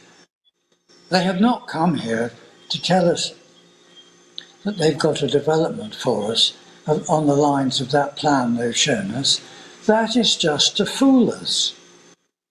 So if you accept that, they have come here to use our geothermal and make their cryptocurrency, they're a series of frauds themselves, because if they were genuine, Yes, but how does that work? How does that work with the central bank? The central bank don't have a say in this, no? How does this would work? That's how they have their own zone, Banky. They don't need central bank. It's like a cartoon, Bridget. It's like a cartoon. Their own zone with cryptocurrency. Yeah. It's a country within a country. It's a headache. I mean, have you seen Charles Wilkins' letter to the Chamber of Commerce? Well then. Well, and okay, hold a point. Carlo, good evening. Welcome to the topics. Okay. Yes. Why are you listening to what your program about? Carlo, be brief, please. Speak up. Can you speak up? What kind of program here? Hello? Hey. Yes. Yeah, what kind of program here? Which program are you talking about? Topics. Carlo, you're live, you know. I'm joking. Yeah. You're live. Calling all this time, I can't get in. Man, listen. I am so glad I got it. Yes. Sorry about that. Mr. James Gaskell. I know that man all my life. Yes. And I know about the issue with him and Robert Bradshaw. Also Murray Pomeroy. But I'm not old enough to know exactly what went on, and I'm so glad that he was able to explain just now. Yes. I'm so glad. I remember when he came back here in 1981. walking down the road. He said 80. Yeah. Walking to town. Yes, walking to town. With his cloth bag over his shoulder. Almost still. Mm-hmm. I mean, I know about the discrepancy and all that they had and all that, and they came back and all that. But I never heard what exactly happened until just now. Yes. Well, I'm happy. At least I'm happy. I'm able to get the other side of it. Definitely. And this issue is ridiculous. yes. Okay. Did someone mention about the video that went out this morning about No. Something was supposed to be an oven or something, bakery or something like that? No. Okay. There's a video going out there. I think the guy is like... Yeah, it was the hot spring. No, the video is about a hot spring over on the side. Yeah, okay, well... It had the bakery too. And it had a bakery inside the area, a stone oven bakery and stuff like that in the same video. No, well, let me correct that. That ain't no bakery. Huh? That is not any bakery. Okay, go ahead. It's a retaining wall at Springup. It's on Long Point Estate. I know exactly where it was. We went there yesterday. We went there yesterday to verify. Because a friend of mine who's supposed to know the area is saying that he doesn't think that. And we went there and we verified. That's exactly where it was. Okay. You know, it's a retaining wall at Springup. And we checked. Me not see no hot water there. I didn't see any hot water there. I'm not saying the guy didn't. Well, I don't know. I can't dispute it. But Yeah. I checked, and there wasn't any hot water. So the smell that he has is smell of rotten vegetation in the area, which we observed. I got you. But you want to make any point? Black Sand Cove. You want to make any point on the SSZ and the ZZ? Yeah, I think the video that came out 2 Sundays ago. Yeah. Somebody trying to dangle a carrot in front of a jackass. Mm-hmm. Basically what it is.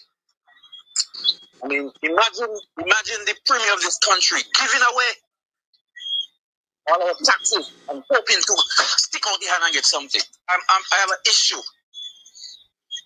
with the leaders of these countries.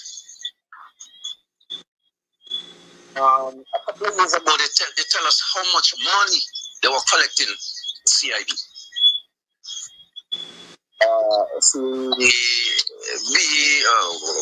Investment, whatever it is. Anyway, they didn't use that money to develop the country. They did not use that money to develop the country. I suppose the country is asking if you think we could develop this country without population. I say yes, if you use the money correctly.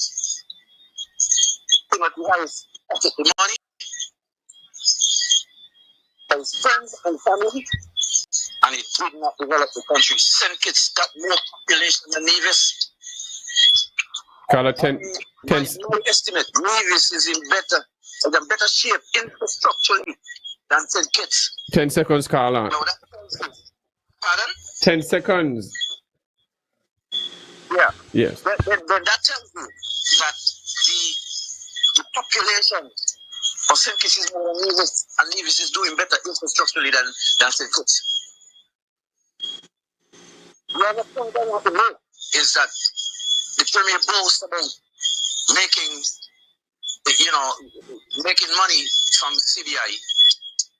But the federal government, how is it different to the last 2 administrations?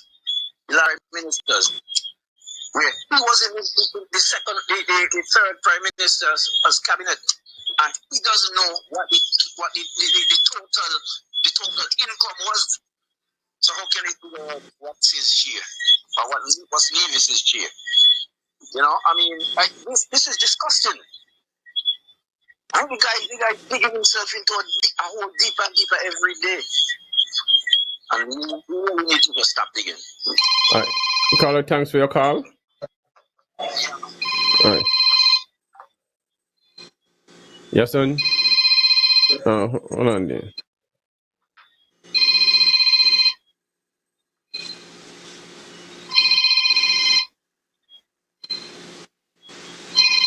Yeah, well, the calls are coming in, and I guess Banky is Caller, trying good to... evening.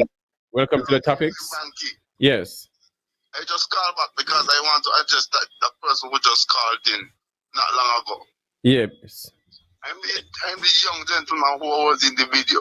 Uh-huh. And Banky, I could tell you, I could carry you there. And Yes. we could videotape you and me there. Mm-hmm. And you could tell the public if Well, the water they had. I need that to happen. We need to make that happen. We need to make that happen. Make that happen. Yes. Because he ain't gonna go on the media and talking about that deal. No, that's fine, Caller. Don't worry about that. Like nothing is there. No, that's Because fine. something is in that down to the stones Well, where the water coming from his heart. okay. You understand? So here I've what? been there many a times and I couldn't put my head on a block and say that is hot water. Well, let's make this happen. We can go visit the area and do a video, and then we come back and give a topic about that. All right? Well, Banky, you got my number, so when you're ready, just call. All right, no problem. Give thanks. Good. Yeah. All right, yes, on over to you. Anything, Charles, you want to say, Adam? Lots. There's about 10 minutes left. Go ahead. So, Yes, go ahead. well, I'll start. I'm just going to read out a bit from the fourth SSZ part that my dad wrote, which was really Yes. in response to what I see coming up a lot from one gentleman in the comments, which is falling on Mr. Gaskell's lands. And this arises from a 3 or 4 minute long clip in the Premier's most recent press conference where he spells out a complete lie about Mr. Gaskell's land history, claiming that he's come and bought whole hundreds of acres of land and never done anything with it. Unknown. What's that? Unknown Englishman, not named. Oh, he's unnamed, but I did a little investigating. From the horse's mouth, he's named. Anyway, there is a response which says, this is from Mr. Gaskell. I'm just going to read it out so people in Nevis have a better understanding of his history in relation to lands here, because it obviously is something that's not well understood.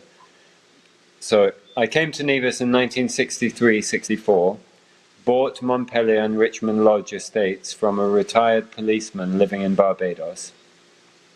In 1964, I began the construction of Montpellier Hotel using that great builder Sam Hunkins. We took our first guest in October 1966. Montpellier has for many years had an international reputation for excellence in its class. Also in 1964, I bought some land behind Fig Tree Church and Ward's Estate, also from absentee owners. In the 1970s, older and wiser, believing by then that it was not advisable for one man to own this amount of land on this small island, and also financially constrained, I sold Richmond Lodge for nominal amounts in 2 portions to 2 different Novitian buyers, and settled what was remaining due to Hunkins by transfer of the Fig Tree lands to his firm family. Over the ensuing years, I sold much of Montpellier estate to local and foreign buyers. Indeed, the Premier lives on what was a part of Montpellier, and when I sold him a small adjacent plot, he politely wrote to thank me for the concessionary price.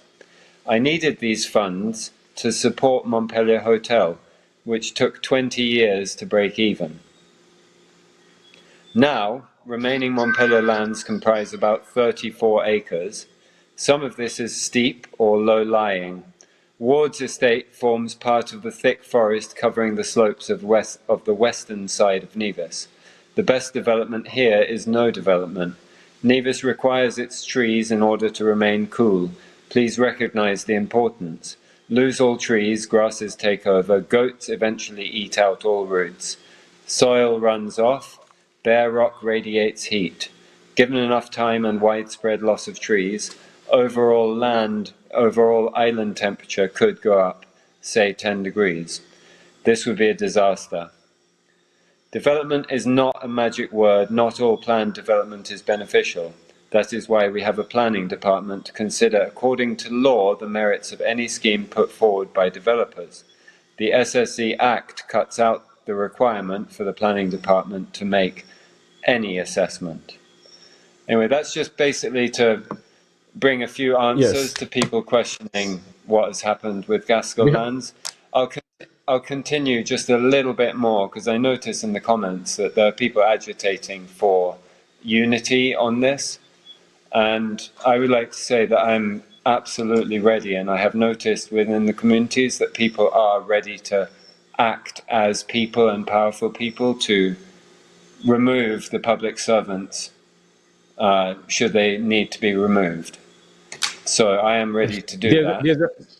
There's a video we're gonna play where the Premier was speaking about crypto. If you're ready, we play a short video and then we come back. But also before the video, once after the video, Mr. Gaskell also can let him go without speaking about the varieties of mango that he has.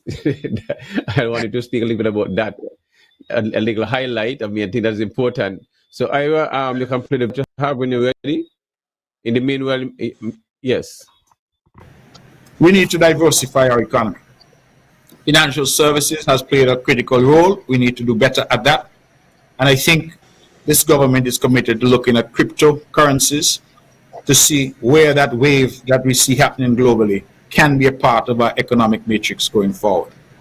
Your listeners, your viewers might be interested to know that some of the most iconic and well-known cryptocurrency guys, billionaires, that they have St. Kitts and Nevis citizenship, and some actually reside in St. Kitts and Nevis.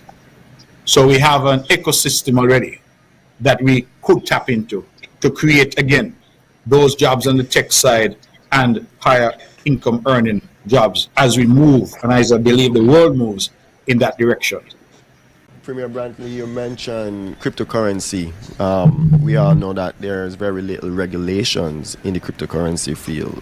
So if you're going to introduce cryptocurrency to Nevisians, what would you put in place to ensure that the people of Nevis investment will be safe?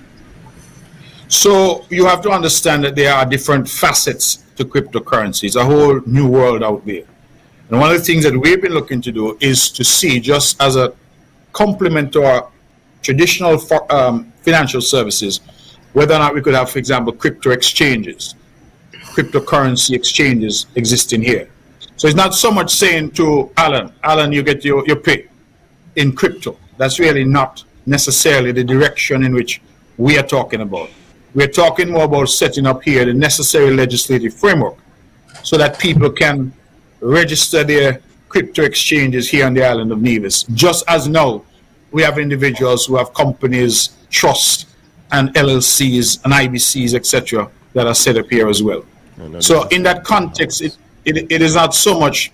It is not so much with saying to Nevisians that they must invest in crypto. That's not what we're saying. So we're saying, yeah.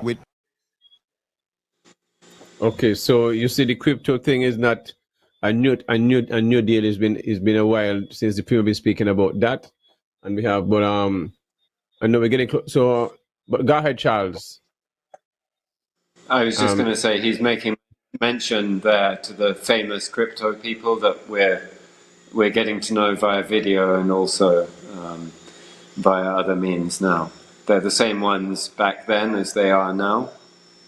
So I think we can conclude possibly that this plan has been in the works for a lot longer than the public has been shown. But that doesn't excuse them for putting forward a fake plan. If they were going to do something in crypto, they should come and tell us. And that should be their plan. But it isn't. They've given us this thing that doesn't work and that's aimed to convince us that they're going to do it. They're not.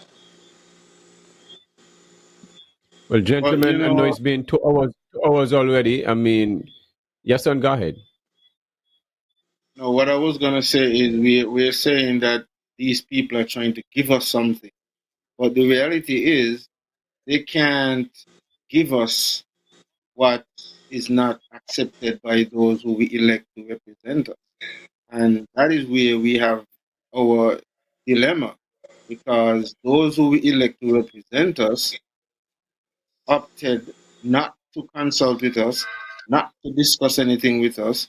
And as you're mentioning here, and even in that clip that Ira just played, that this is 3 years ago, that he is mentioning that these people are living amongst us, and this is the path that we are hoping to take eventually. Now, we elect people to represent us, not to dictate to us, not to Yes, make son, you gotta decisions. remember, the people didn't know the people and them, you know, you can't see remember that the people didn't know these people, you know. But based on the clip that we just see there, I can't say that he don't know, but we just heard. Man, It's you the know the premier we people, just keep the watching man there. just the man It's say the they don't know the premier we people, just them, heard. yes, they live in here, but they don't know who It's the live in thing, here. Some you don't know the people. we heard him and we saw him. I just saw a video. I don't think that was AI we were just watching there. I know it was not AI we were watching there. So I know what I just heard. And so this is what I'm saying. We have these people who are doing these things, claiming that they're doing it on behalf of us. But here's part of the dilemma here. With all of these powerful people, whether it's Gaskell, whether it is Wilkin, whether it is Dwyer Astafan, whether it is, all of the other names that have come out against this SSZ and is crying for the government to repeal this bill. There's no way on no side, whether it is on Nevis, the NIA, nor the federal government, are we hearing any even attempt to say, well, we are listening to the people and we may consider having to go back into the House to repeal this. All we are hearing is a full-fledged, all-out promotion to seek to get a buy-in. It's not like really listening to the people and saying, well, but these people who elect me and put me here, we're hearing arguments to, oh, well, when Four Seasons were brought in, the people were saying that they didn't want Four Seasons because people wanted to go look guinea and people still wanted to go fishing and all that. But then, somebody had to take the courage and, no, this is not Four Seasons. This is a situation where you have sought to put in law certain things that has changed the whole dynamics of the way we do things on Nevis, because you have now given all the power to either the premier or the prime minister, excluding even the agencies that are supposed to do the proper checks and balances. And then we have these legal luminaries who would have put this bill together, who want to tell me that they are not sure why they use may or shall in relation to setting up that oversight body. When I know that these guys are legal minds and I know that they know the difference between using may and shall. So they must know why they opted to use may instead of shall, and why they want to exclude the planning board and all of these other people who should be making, because these politicians, in some cases, it is obvious that they don't even know how to negotiate properly, much less to know about development and have all of the insights. So why do you have your technical people if you don't want to put them to work to do these things? And why do you want to settle for trinket when you could be Okay, let me really take this making? call, your son. Carlo, good evening. Yeah, man, I just wanted to make the last comment, man.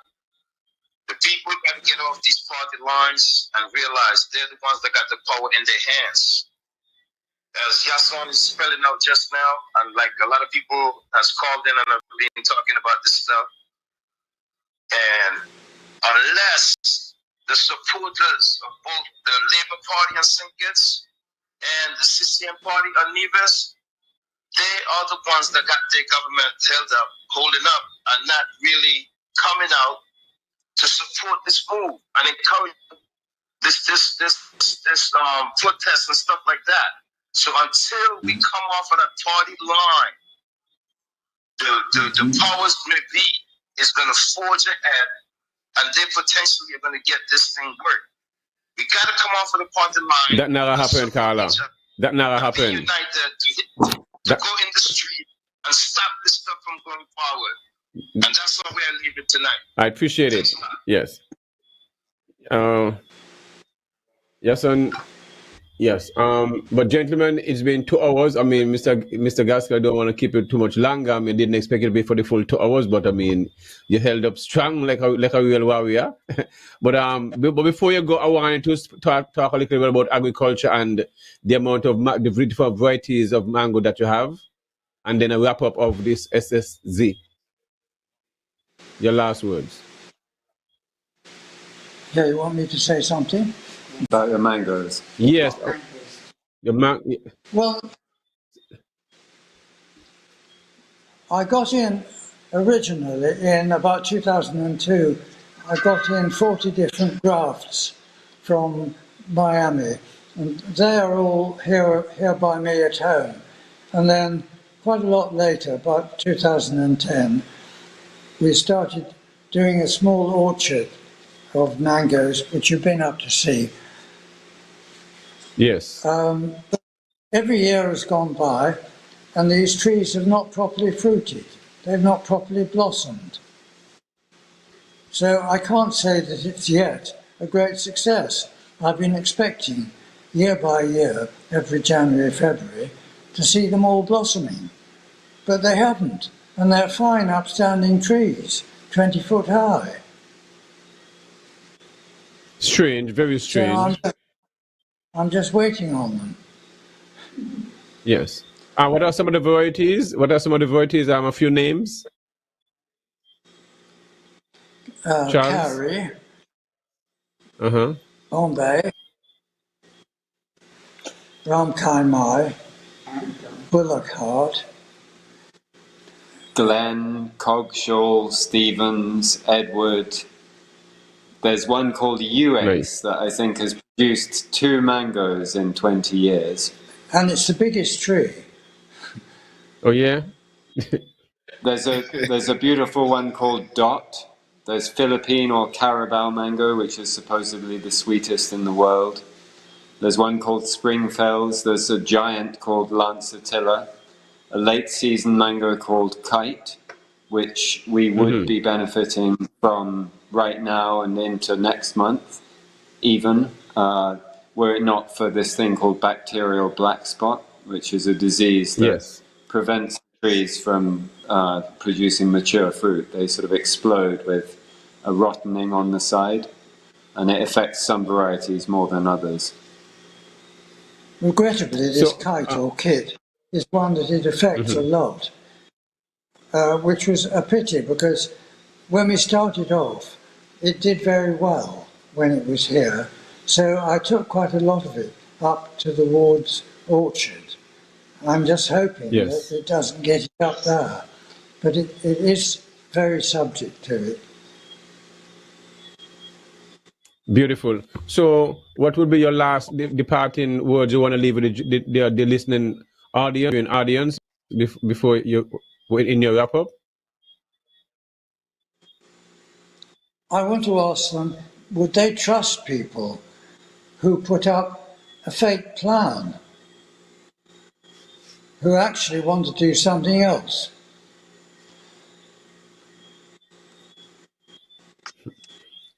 That is simple, Charles. I would ask them also to consult, to have a look at what Charles Wilkin sent in to the St Kitts Chamber of Commerce, because he's so fully critical of this act that he's quite clear that it's a bad act and it shouldn't exist.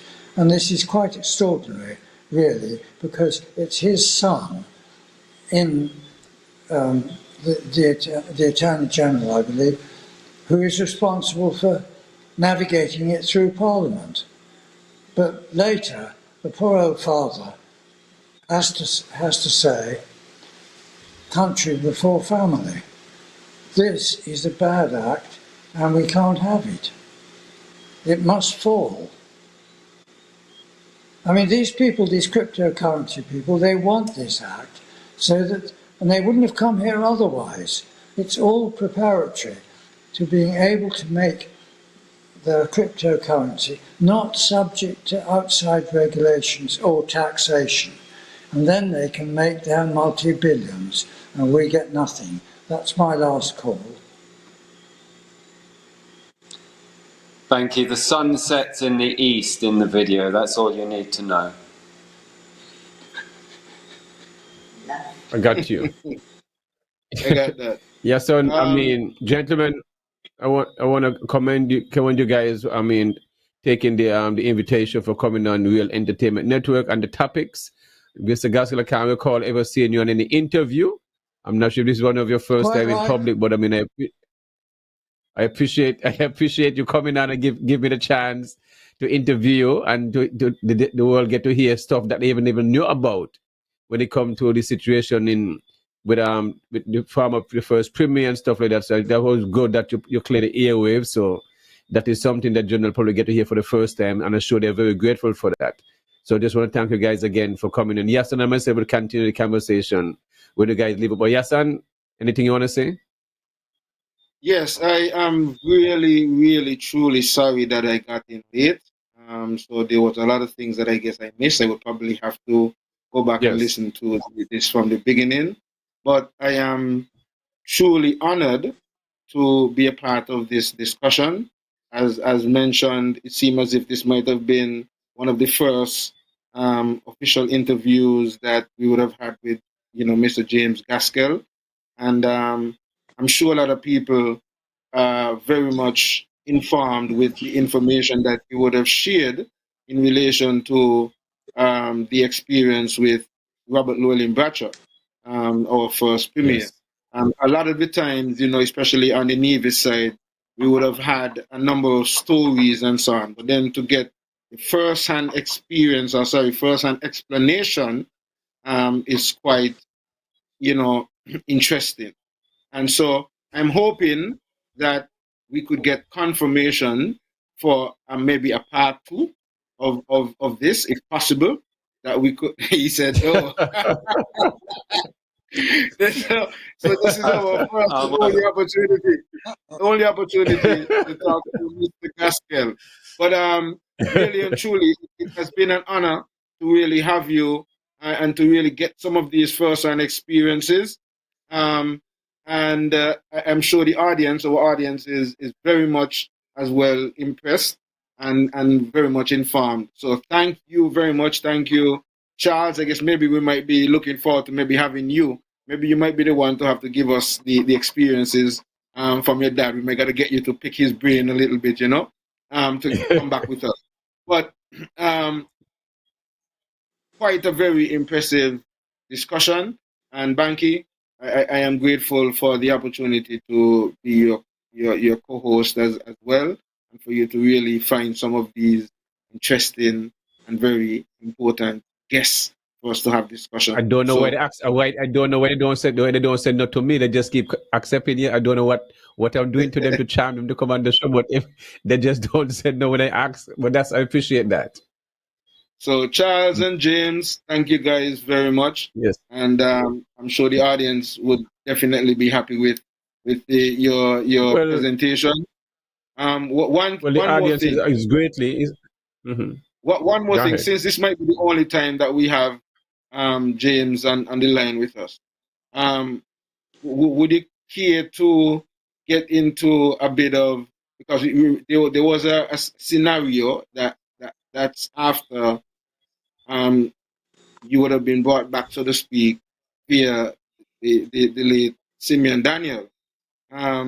You would have been brought back and you would have been back on the island and so on. But then there was a situation with some boulders, and I think it was Malcolm Gishard who.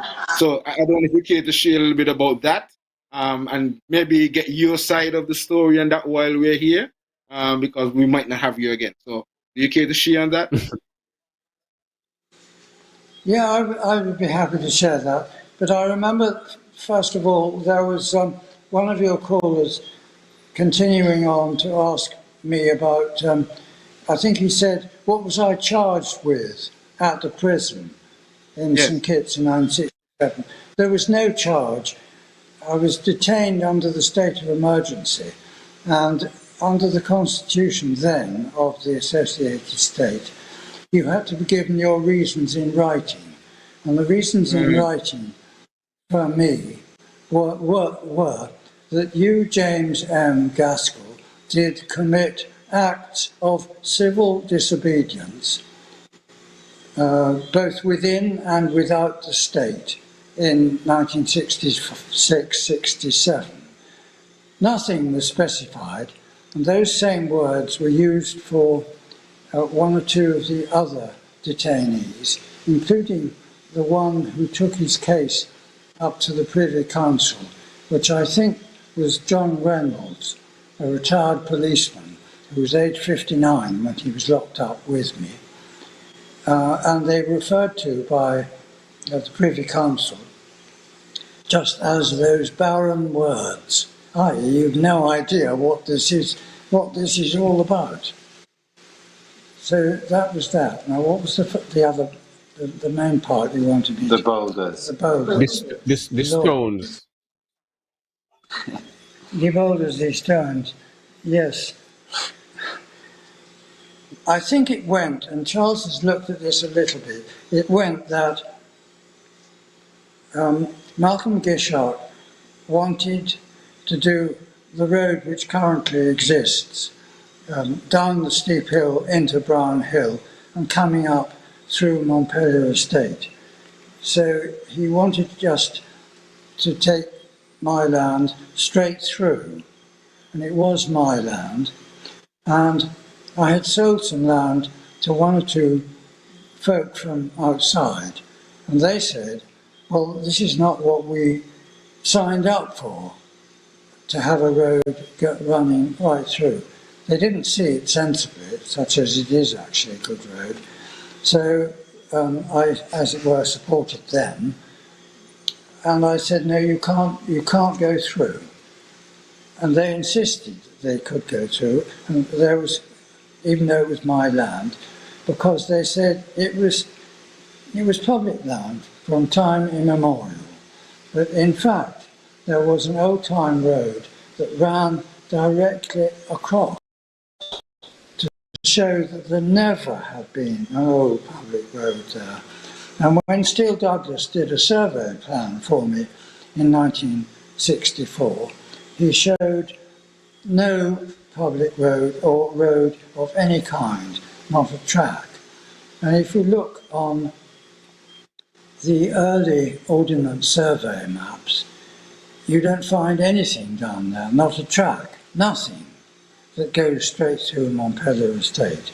I think there was obviously an estate road when there was sugar on it going down to the bottom, but it never went the whole way through.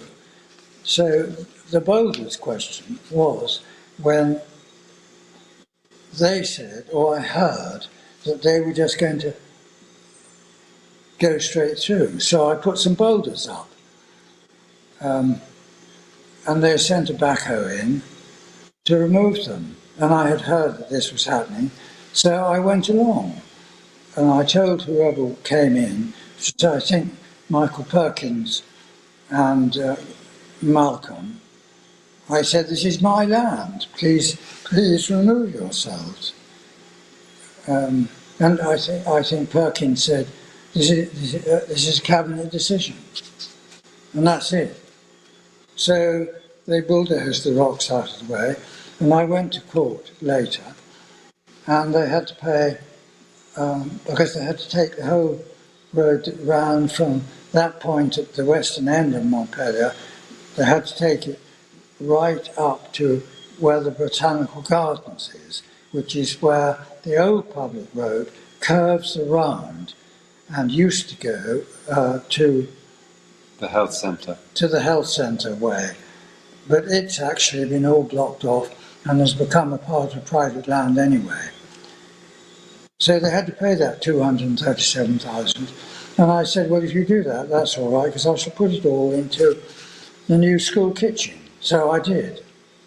That was at Charlestown. So you use So the that was money about for the end to donate the money to for a school kitchen for Charlestown. You see from the That's state. right, yes. It may be one of the more effective ways of getting the government to spend on needed projects. I see that. Well, I must commend you. Interesting. Yes, and yes, very Quite interesting. interesting. So, And that is why it's yes, always good to get the other side of the story. So that is why I said, since I have you on, I know these are things that are in the minds of a lot of people, and sometimes we do hear these stories, but to have you yes. here in person, to be able to give your side of the story, then, we give a balanced perspective, and that is what we are all about. We're not here to judge or, try to, it's just asking questions to get clarification. And so I really want to thank you very But much for that.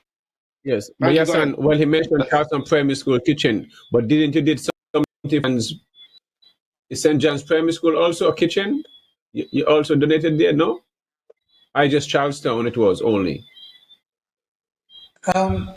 I think it was the Four Seasons Villas that donated to Okay, the one up here, the St. St. John's.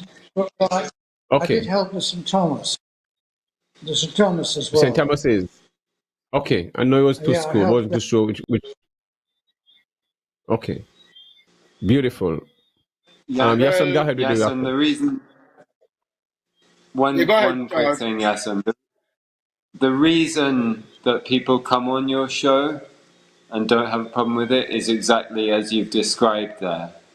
You don't enforce your views or anything. You let people come and be themselves, and Yes, you offer just balanced interjections.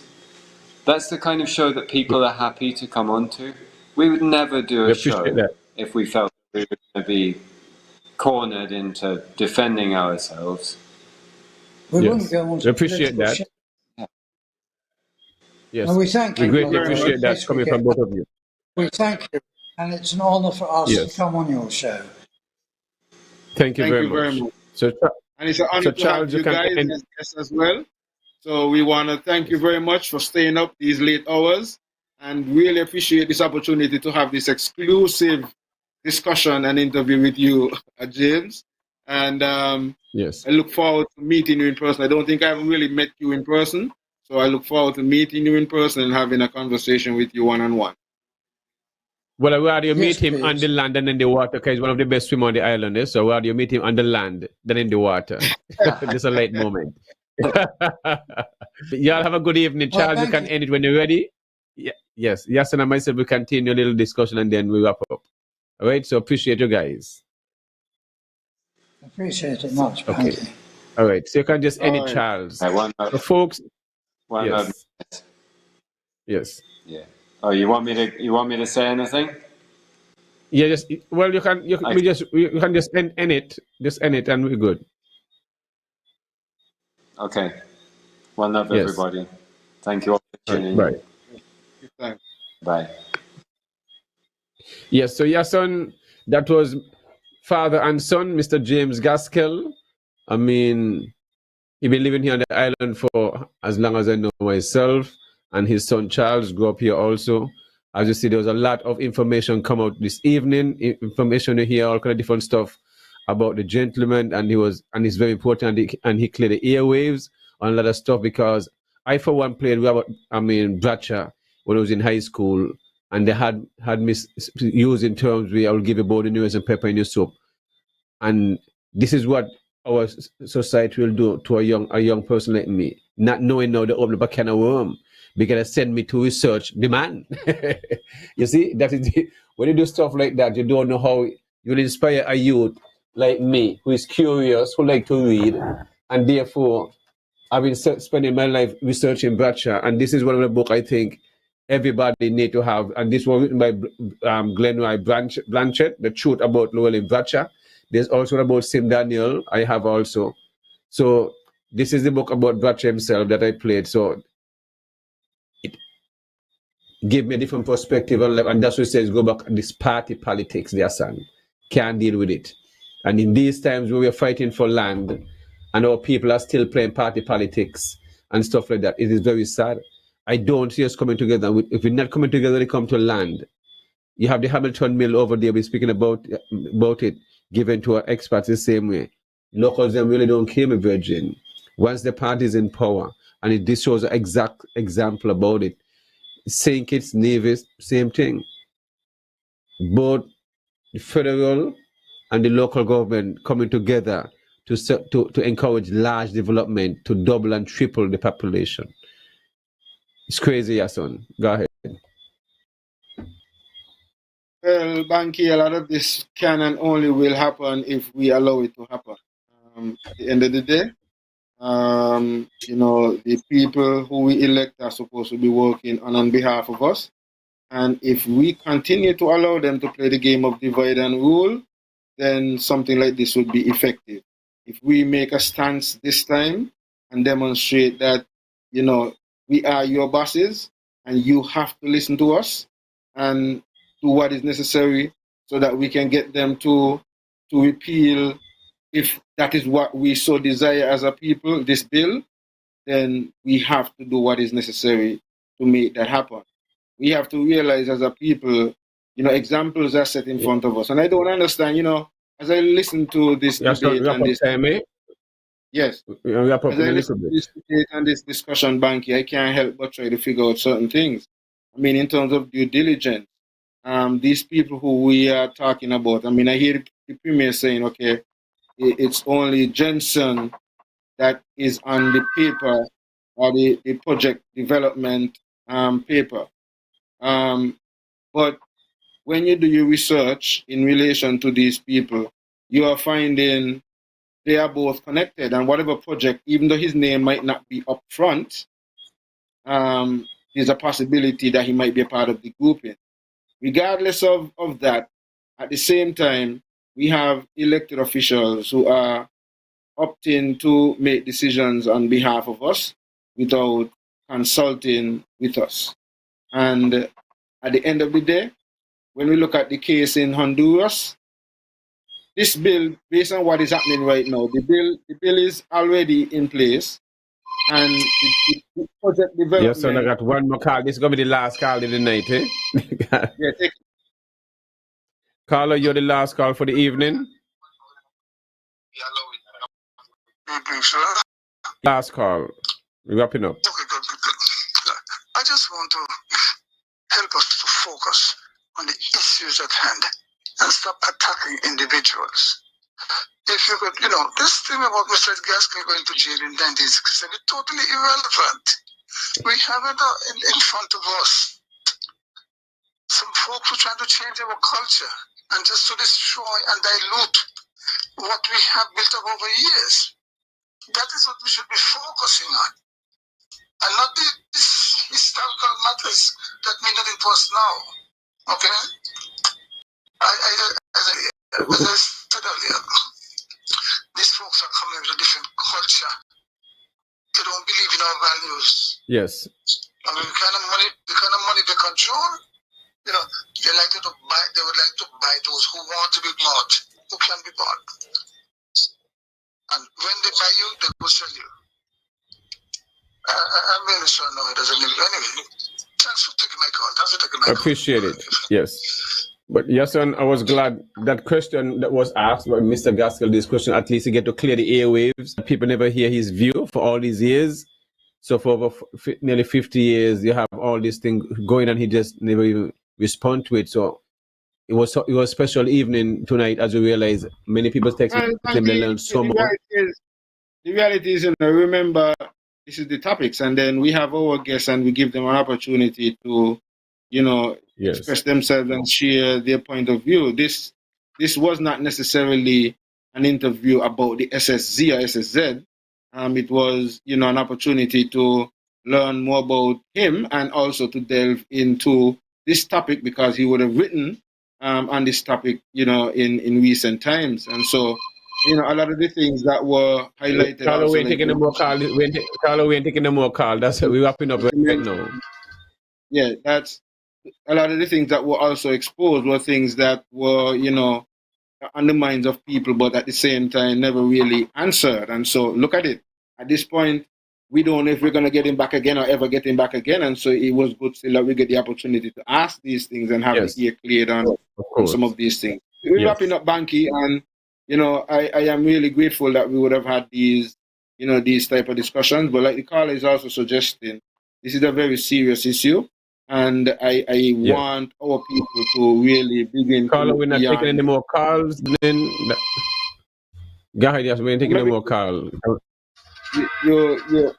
We need to be able to have our people recognize that we can't, it's not every issue we have to look behind and beyond party and partisan politics. Oh, the point I was going to make before the caller interrupted then was when we look at the Honduras model, if this government, and based on what we are seeing here, if there's no hint from the present government that they're going to even consider repealing this bill, when this go to the parliament, as they're talking about, if the project is presented to parliament, it is going to be passed. And if, for example, election call in the next 2 years, the governments that seek to come in, and if they want to change this, we may find ourselves in a situation similar to Honduras, where that happened in Honduras, where they had a special zone, and the people were pushing back. And after they pushed back, the next government that came in sought to repeal or make the changes, but then these people took them to court and is suing the Honduras government for some billions of dollars. Now, if that is the case here, and this government choose to, with all the pushback here, still up to go and do this, and then a next government comes in and want to change it, it's going to be at the cost of us, the taxpayers, and we didn't totally make that decision. It is these people who are going to make decisions on behalf of us without consulting with us, and then talking about putting this to parliament. It doesn't mean anything, because based on how our parliament is structured right now, opposite all of them, the government have majority. Let wrap up. Time to wrap up. I gotta do. So we still have three. So let's wrap up. We still have 3 opposition members who are supporting the government. So this will totally pass in any case. Anyway, people, we will continue this discussion. Next week Tuesday. I want to say thanks to everybody who would have logged in. We're going to be with you on Friday for another edition of Everything Agriculture. And next week, Banky, what you can do is, as you wrap up, you can tell us who those persons will be. So for Friday, we have Akeisha Ferguson, Ryan Kadu. And I think next week, Tuesday, we should have Dr. Janice Daniel Hodge. That's next week. And then the Friday we have the PS Miguel Fleming, the Permanent Secretary of Agriculture and Marines. Also, we start up with boy Alan Powell and his Earth Strong. Big up yourself, King. Have a good one. Celebrate the rest of the week and the weekend. Yeah, we have Alan on the 27th. Yes, Alan coming through with the live coverage. They're saying happy birthday saying happy birthday to Alan, and then he'll wanted to put up there. Also greetings, brother. But I was just saying that he's going to be live on the platform on the 27th as well. So apart from the topics on the 28th, he will be on live with a special edition covering the town hall meeting with the SSZ and giving his feedback and coverage and so on. So people, we got a whole packed week coming your way, weekend and week coming next week. Thank you all. Thank you, Real Entertainment team, Ira. We're stretching you tonight, but give thanks and the whole team. Enough love, everybody. You guys. Appreciate it. Lately, I be having conversations with myself because I feel like I have nobody to talk to. I be having conversations with myself because I feel like I have nobody to turn to. Everything was green light, now we got the red. Could have had somebody else choose who instead. I be having conversations with myself because I feel like I have nobody to talk to. Got up in the morning, took a shot, that's the rock. Girl, you left my stomach in a knot. Took my lighter and you burned the bridge. Thought you was a writer, no, you just an idol. You got me feeling like Big Sean in this 5'4"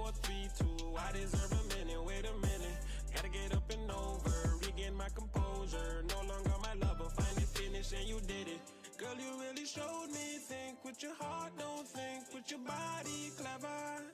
Sorry, not sorry. Sorry, not Justin Timberlake, write me a river. Lately, I be having conversations with myself, cause I feel like I have nobody to talk to. I be having conversations with myself, cause I feel like I have nobody to turn to. Everything was green light, now we got the red. Could've had somebody else, chose you instead. I be having conversations with myself, cause I feel like I have nobody to talk to. You tried to convince me it was all in my head, and I felt like it's not you, it's me instead. I wanted to rock with you, roll with you. Said you was my baby girl, then you left me too. Everything was kosher, perfect like a poster. Then I got word that you wanna leave a picture. Off with somebody else, off with the jerk. With the shame on me, I really thought that it could work. Off with somebody else, off with the loser. Shame on me, I really thought we had a... Lately I be having conversations with myself, cause I feel like I have nobody to talk to. I be having conversations with myself, cause I feel like I have nobody